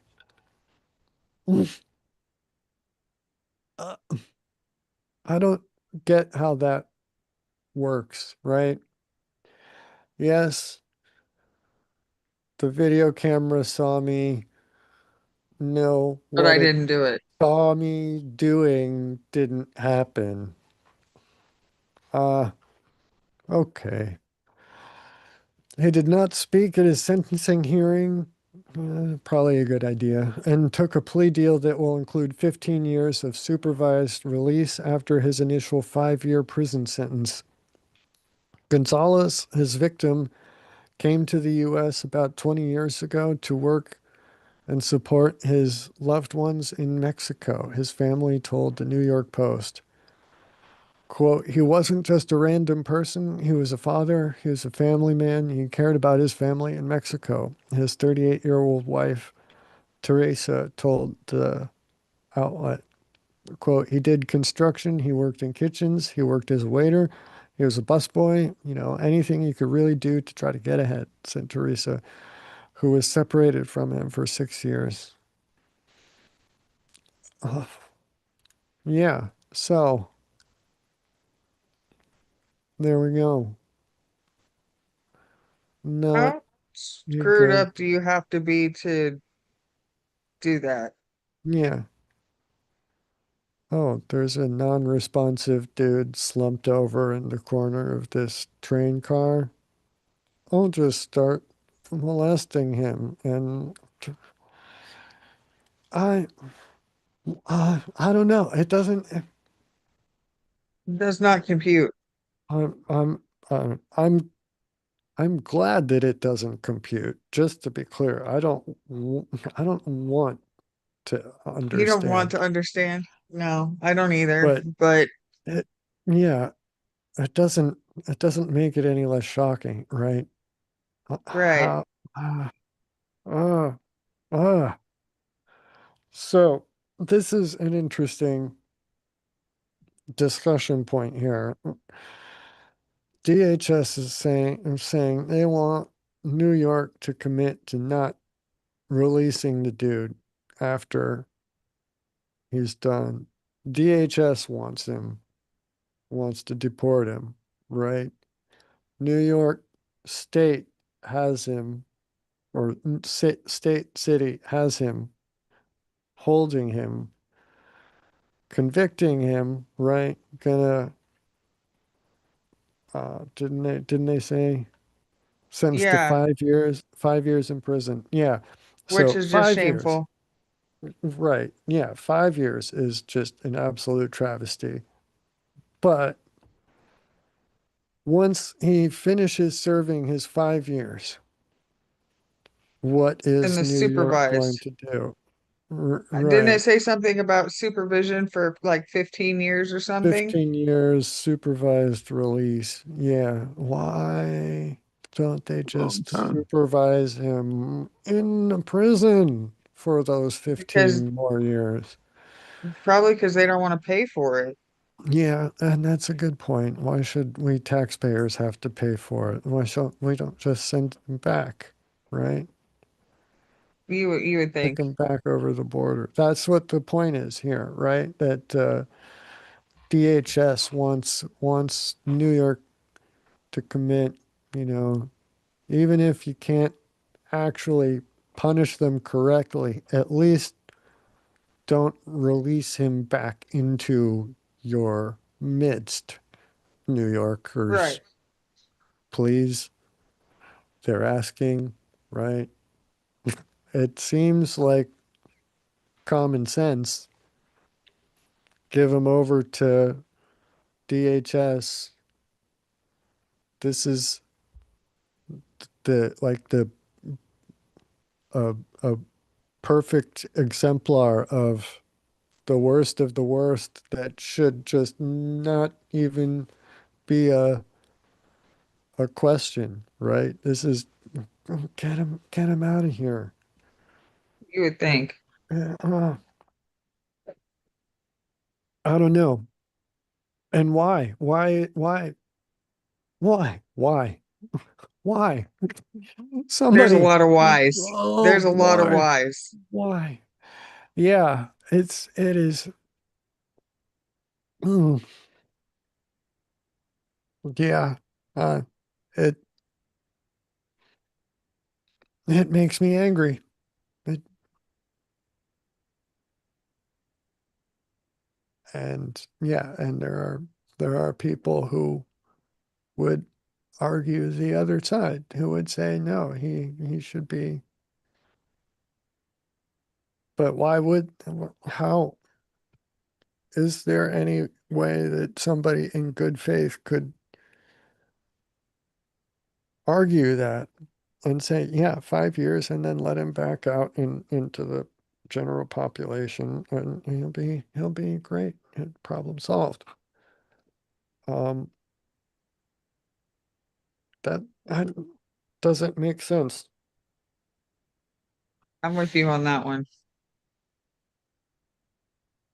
Yeah, if you're gonna do a supervised release for 15 years, then just give them over to DHS and let them supervise that. Mhm. Well, and supervised release doesn't mean that nothing else is going to happen. People break the law when they're out on parole all the time. Right. I mean, yeah, It's not going to protect anyone. it's just, yeah, supervised until his next Vince, mistake, you're right, till he gets caught Roll. again. his next oopsie. It's basically parole. It, Right. Uh, it, it'd be all right. You get an ankle monitor. Stay out of trouble. We know where you're at. They don't necessarily even put an ankle monitor on Oh them shit. when they're on parole. Not everybody gets an ankle bracelet. Oh, yeah, those are the those United ankle States. monitors cost money too. Yeah, Mm, Oh, nice. they just got to Uh, go check in with their PO every once in a while. just tell the PO all the right things. okay. Just, Right. wow, kitty. Hi, Kitty. Yeah. Kit- Yum, Oh, Mark, you ready? yum, yum, yum. Uh-oh. You got Ready some for more what? ready? I got some more ready if you don't. Ready? Yeah, I don't know. I got, um, let me see. But I seen you added a Think bunch, so yeah, I did, but you added way more than my bunch. And I think I've I actually, deleted a lot more too. mm, Check it out. I don't know. I haven't, I need to, yeah, I think I I've, got I've, something here. I've gone through all of the articles I had for today. I think that was the last one I had.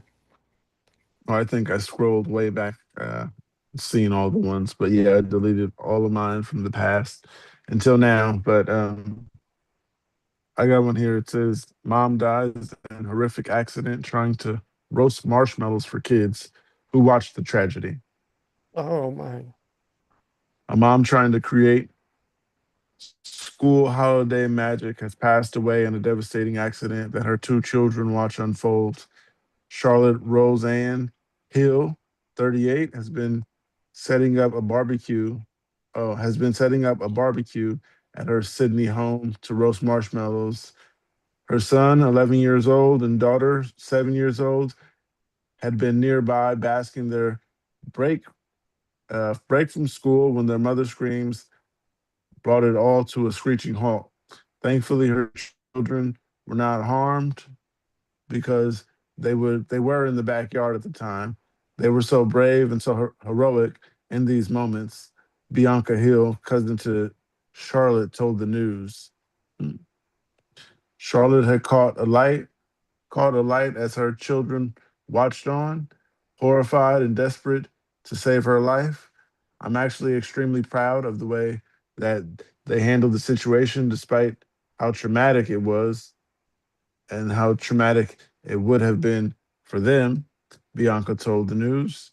Her youngest daughter screamed. She screamed the loudest she's ever screamed in her life to alert her dad, who was getting ready to go to work. The bravery of Charlotte's son is admirable. beyond measure. He used his jacket to try and put out the fire on his mom, Bianca recanted. Uh, their father was able to provide first aid, took her to the hospital. Charlotte suffered serious burns to her face and hands. Wow. Bianca was able to drive and assist with Charlotte's transfer to secondary hospital, better equipped to treat her, while the children remained with their dad. I actually jumped in the ambulance with her, and she was in so much agony, the cousin recalled. Watching someone that you love suffer like that, it seriously broke me. Even in the depths of pain, Bianca recalls being able to still make Charlotte laugh and stay in good spirits. This is the last time I was with my cousin. I'm glad I was there, but I'm sad I was there, she said. Charlotte was able to pull through her initial surgery, but she unfortunately wasn't out of the woods. The family had been full of hope that her condition had been improving. She'd been alert, recovering well, and speaking with her children over the phone. I received the worst phone call you can get, Bianca revealed. Charlotte was found by medical staff unresponsive, succumbing to medical complications. We'll never hear her laugh again, Bianca said. We're just so deeply heartbroken for her children. Her family has been left reflecting on the beautiful life Charlotte led and the loving role she had as a mother. She broke hearts with her beautiful smile anywhere she went. People were just in awe of how absolutely stunning this girl is. Not just the outside, but she almost just such a generous and very kind person with the biggest heart, Bianca said. She'd do anything to make her kids' day. She would literally do anything at all just to make sure they have a happy childhood. The loss is devastating because Charlotte witnessed her own mother's death as a child. She just never ever wanted her children to have to go through the same traumatic pain that loss brought her, Bianca explained. The tragedy serves as a reminder of absolute power behind building a village for every mother, particularly when they're taken from their lives of their children too soon. It's important for us, all of us, to hold hands as a village and support, Bianca emphasized. Even if your kid, if it's someone you know who's going through something like that, it's just kindness is the key to so many things, but especially for children growing up. Bianca has started a GoFundMe to support the children and their future ahead, with the family doing everything they can together to uplift them. It's just so that they can continue healing, going through their going about their educational goals and just getting through this in the best way possible with as much help as they can receive, she explained.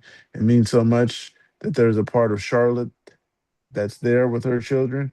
We can continue that legacy for her, bringing them as much happiness and as much stability as we can from our position. That is all. Um, I feel for her kids and her family. yeah, this was in Australia. I was trying to think of the holiday we would do marshmallows or roast marshmallows, but either holiday is still a messed up I mean, situation. it sounds like if it was summer in Sydney, that would probably be Christmas.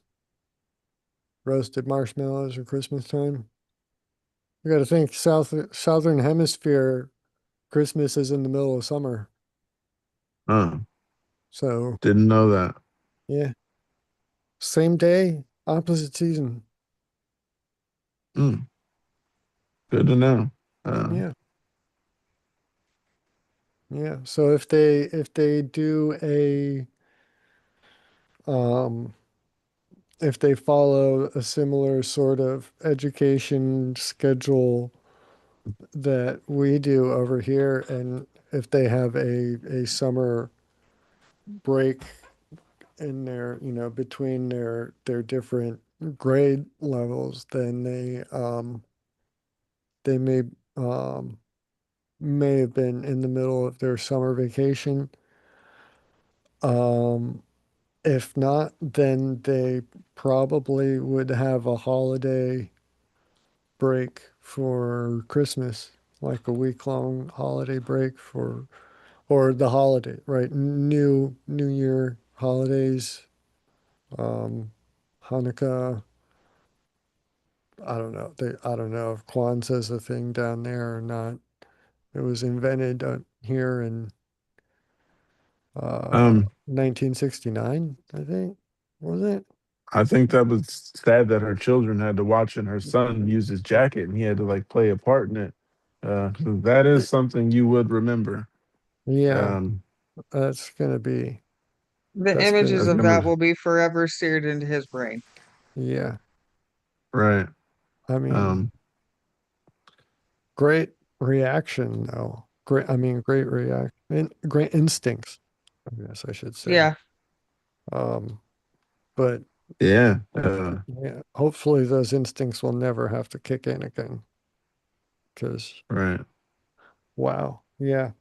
But I'm guessing it must have been like a propane grill, right, or something, and turned the gas on too long before getting the light, that or Oh, just I use was, too much lighter fluid. or yeah, or too much lighter fluid um, a charcoal barbecue, I guess. So either way, I don't know. That's how does one I was thinking, how like get are so you roasting much marshmallows? lighter fluid that they themselves are enveloped? That seems like that's why I was thinking a buildup of gas. If she Mm. I had, mean, that's totally possible, but I think I've seen some pretty good fireball flashes from people overdoing the lighter fluid. yeah, You got another article here. Um, Ex porn star elected into office on platform for fighting for adult content creators' rights. A former porn star has been elected in Colombia on a platform for fighting for rights of adult content creators. Desi Alejandra Omani Ortiz was known as Amarita Hank in X-rated circles, was sworn in as a senator for the left-wing historic PACT party in Bogota on Monday. The Colombian Bogota. outlet Bogota. Okay. The Colombian outlet La Opinion. Um, I'll say that.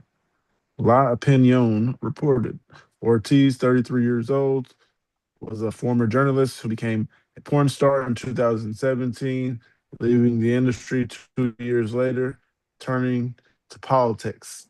Mm.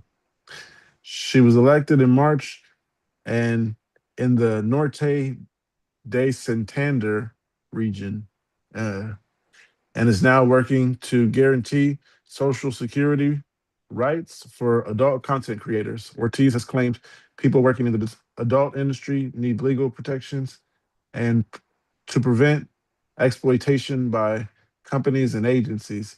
These women's these women have been unprotected by the state because due to misinformation, prejudice, and double standards, no one has declared it to regulate it. She said in a campaign video, she has clapped back against critics who claim former adult stars shouldn't run for office. Why can't a woman who was in an adult industry aspire to a popular elected office? She said, citing past former porn star turned politician such as Alonia Staller, who rose to fame in her 1970s radio show. Um, I can't pronounce that. It's too many words. Hmm. Before becoming an Italian lawmaker, my experience allowed me to understand inequality, the struggle for freedom, and popular economy arguments that I to bring. Uh, now promise to bring directly into legislative debate, Ortiz said. Hmm. The problem is that society consumes adult films, but denies us the possibility to speak in spaces in power. The story pack, which happens to be Colombia's ongoing President Gustavo Petro's party, is the largest in the state Senate with 25 seats. Ortiz was elected because she was the 23rd in their list of candidates. I feel embraced by my people, she said after her election win. Ortiz is also fighting for quality mental health and campaigning for measures to prevent sexual abuse. There is a political transformation underway that still has a long way to go, but the important thing is that it has already begun in some way, she said. Petro was barred from running for another term, and conservative Paul Abelardo de la S. Yeah, his name is I can't pronounce, but will be sworn in as Colombia's president on October 7th. Oh, August 7th. I don't know why I said October. Um, yeah, they're gonna have a new president, and yeah, that's messed up. Some of those people put their whole lives into that, and they get nothing afterwards. I mean, some of them are making damn good money, but I think they should be able to have a career afterwards. For Thoughts on sure. that, you guys? Yeah, I don't understand why that would even be a question, but I guess that there's a lot of stigma. I don't know. A I lot of wonder people will watch how it, different the but well, yeah, but they'll watch it, but they're against it being Right. uh, They don't want to yeah, admit let's that they look. watch it. Yeah, but you're afraid of her being senator, and then she gets up there and, uh, uh, yeah, it's like Mia Khalifa. Uh, she was at G. Is it? I think it's G3, um, for the video game conventions, and then she E3. was E3. There we go, and she was on the mic, and then Twitter was just like, uh, the world's coming to an end. They got Mia Khalifa hosting the event or whatever the case, and hey, she had some good things to say, but she is a porn star, and that's her business. I think she can do both if she felt like it. Yeah, I don't Well, think and you porn think should. about it, a lot of people that do porn are on the younger side, and when they get older, they don't want to do it anymore. They should still be able to have whatever But kind of career that they want and not have their past held against them. yeah, there's a shelf life built into that industry when you get it. You There's can't not a lot of older porn stars. can't Yeah, yeah build out a 401k with that. But, yeah. So making a damn good money is one thing, but you got to make it while you can, right? It's hmm not going to be, um, yeah. I I don't know. Um, I I got don't another article. I don't Um, um I don't have the energy to keep going on too much longer. This game. So, so we can we'll cut it get here. this. We could this next article one more. All right. Handcuffs. Handcuffs couldn't stop this Oklahoma man from proposing to his girlfriend. What? Um, Okay, I'm gonna that's tell you about intriguing. the other clip I seen. He got arrested, had some warrants, forgot what for, and he instantly got on his knees after the cuffs got put on, proposed. They took off the cuffs, let him hug, put him back in cuffs, took him away. but she said yes. So Hey, yeah. that's nice.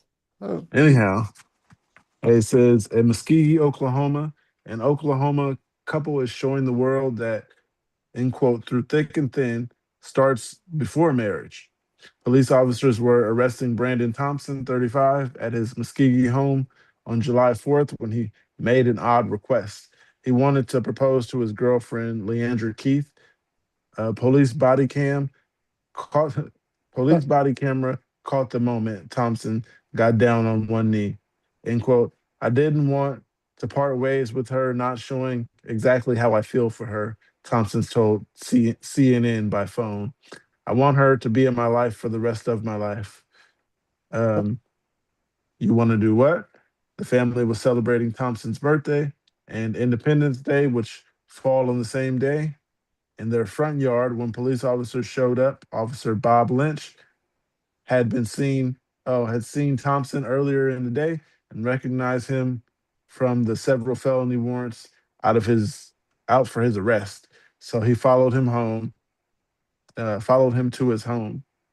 The officer were in the process of detaining Thompson in the front yard when the suspect made his request.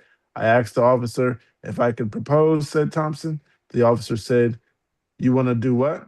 And I said, "I want to propose to her." Lynch and his partner, Officer Lincoln Anderson, agreed to let him do it. It took us by surprise that he asked if he could do it, Anderson said, who is also the Muskogee police spokesman, told CNN via Facebook. The body cam shows Thompson asking his mother if he should, end quote, do it now, and told her to get the ring. That is when he got down on one knee. wait, Mm. so he asked his mother if he should do it now. Did his mother tell him yes, or did she say no, this isn't the time? And then he went and continued and did it anyway.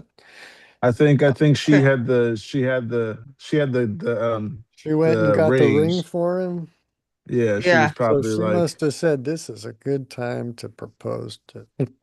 yeah, because he was asking, "Is this a good time? Should we get it now?" And then asked her to go get it, Yeah. and the cops let him do it. And he says, "I love you." Thompson is heard saying, "Will you be my wife, please?" Keith said yes.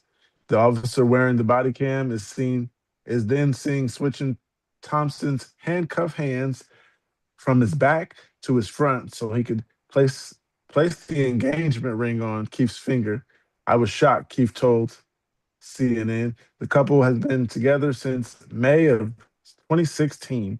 They told CNN that they will set a date for their wedding once Thompson's legal troubles are resolved. When you're in love with somebody and you know that you want to spend the rest of your life with them, you just want them to know how you feel, said Thompson. I wanted a new start for me, and with the police taking me to jail, I didn't have to worry about my warrants anymore. I'm tired of running, Thompson said. He has been doing a lot to turn his life around. He has been coaching Pee Wee football team, which gives him an opportunity to give back to the community. He said, "So many young kids grow up without fathers and don't have the correct type of guidance," said Thompson. "I've been down that road before. I don't want them to make the same mistakes I've made."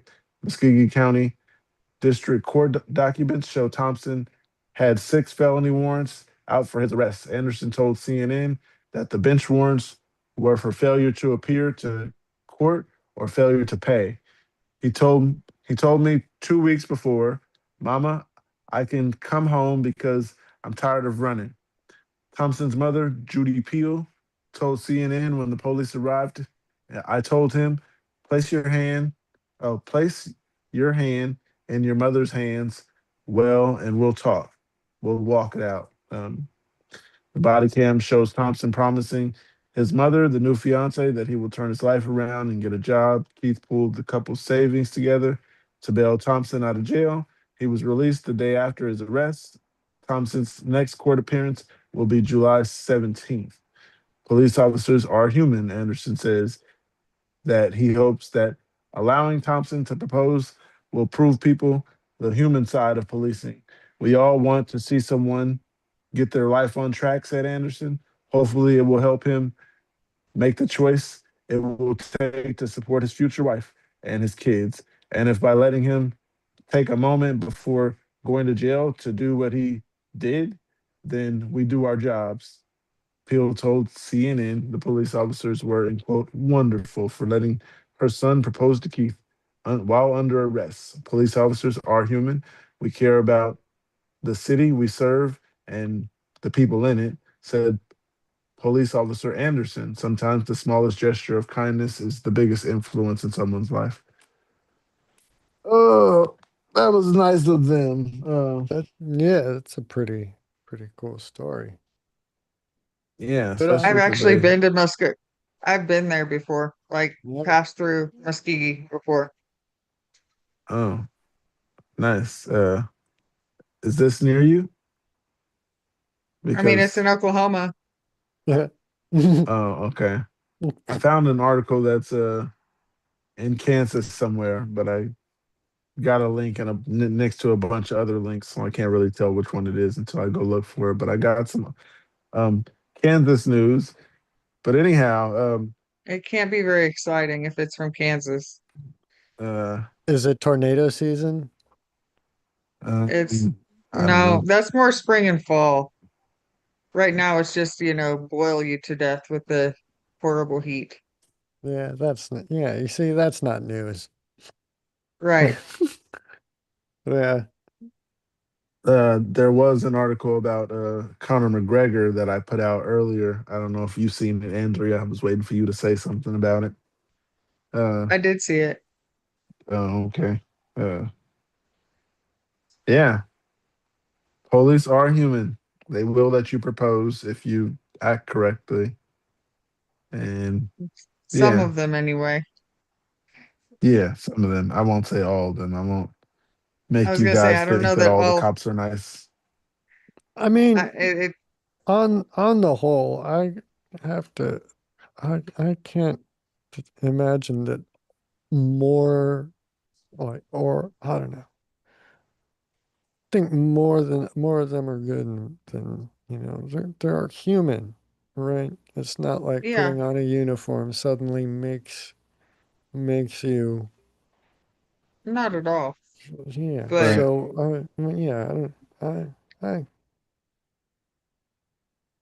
I'd say it I definitely depends on the situation and the officers that you have at the time. Yeah. oh, and how you're treating them, how you're behaving with them. If Yeah, he's turning himself in and he's being calm and not resisting, they don't have any reason to slam him against the wall and whatever, you know, excessive force. Why yeah. not let him put his hands out front and, right? Little clamshell case thing, pop the question, right? Can't do I that always from put my behind your cuffs in the back. front. That would be kind of A little awkward. but doing that like that from behind while you're also down on one knee, while Um, yeah, that wouldn't work. So It I might have always made put it my more cuffs to the memorable. front. So it probably, yeah, be interesting watching him try to contort that way. But um, mm, yeah, that's nice. I like that. Good on him. And the way when they said uh felony warrants, I was like, uh-oh, this is that's not good. But yeah, when I they thought the they same got around, thing. yeah, right. they got around to actually saying it, it's like bench warrants for failure to appear. I'm like, okay, well, that's yeah, not what I was thinking. No. Or not what I was picturing, imagining when they said felony. So I like that. I want her to be my wife for the rest of my life. Well, I don't know why I'm giving her that. That's not an Oklahoma accent, is it?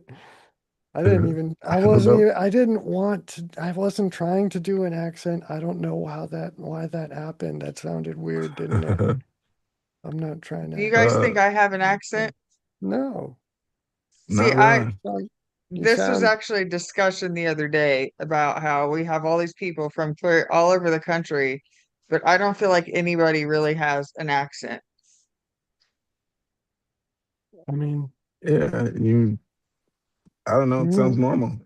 Uh, uh, I mean, if you were Conor McGregor, then you have an accent that's no, recognizable. Uh, but a Fuck Was Conor Kansas able to. McGregor. accent, Lufa was able to pick out a Philadelphia accent when from hearing Kevin talk. Oh yeah? Yeah, the way like huge, the way he pronounced huge, and the H at the beginning of it, kind of truncating off the part of it, huge or something. I don't know. I couldn't replicate it very well. But I don't know. I didn't even notice. I wouldn't, yeah.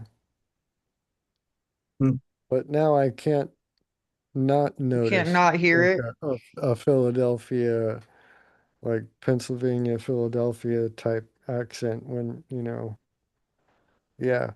So, uh, that's cool. Learned something from, but I can't pick out any particular regional accents from, um, any, um, yeah. okay. We Um, don't generally make a big deal out of, where we're all located and how far apart we are from each other. So maybe that's part of it, and we're not thinking about it. Now we're going to go Yeah. back and focus and Mark has a study each Mark other's has a Floridian accents. accent, I do? Floridian. Do I? Do I sound different? I don't think so. Uh, Do I? Do I? Me either. I was joking. Maybe. I don't Uh, know. I wouldn't know if I did. So, yeah. Um, do I have a If I'm around Californian anyone that's accent? there, no, if I'm there, around anyone that's got like a deep Southern accent, I will start picking it up. yeah. Mm, And I mean, that's a known phenomenon also that's been documented to happen. Um, it was noted in the South Pole Research Station that the researchers who were all down there for a season were from all over the world, but they spoke English as the common language that they could all speak, but they all spoke it with very different accents. And by the time it got to the end of the rotation there, it had kind of melded into a Your own accents. yeah, it's basically a completely new um Antarctica South Pole accent that is it just just happens. Um, so, and I remember there was another when I was um, over in Germany on my way trying to get on my way to catch my flight back to um, America. I ran into um, this soldier, um, is an American soldier apparently. Um, Still drunk from the night before, on his way back to return to from leave, and yeah, but he had. Uh, I thought he was Australian or something. He didn't have a strong accent, but it there was I could pick up some little bits of when he spoke. It sounded like a little bit Australian, and it I don't know why or how it came up, but turned out he had been um, deployed with some Australian troops over in Afghanistan, and um, somehow he picked it up. So Language is interesting. Yeah, it's fascinating. Yeah. Um, Oh, so yeah. yeah, Mark, if you have to go, we can cut it here. Tell all the good people out there watching, if there's anybody watching at all. See you Thanks for guys coming. on Wednesday. Like, share, subscribe, right? Yeah, press Yes. that little bell. I Or need he to said, we need to get better at saying that confidently, right? Like we're We're working doing, on it. yeah, got to rehearse this in the mirror or something and try to figure out how to look confident. Um, yeah, I'll leave these few articles that I did not do in here. And yeah, Andy, I don't Andrea, know you have where one you could here. take down because I did it already. Uh, okay. yeah. Everybody out there, see you guys later and have a great day.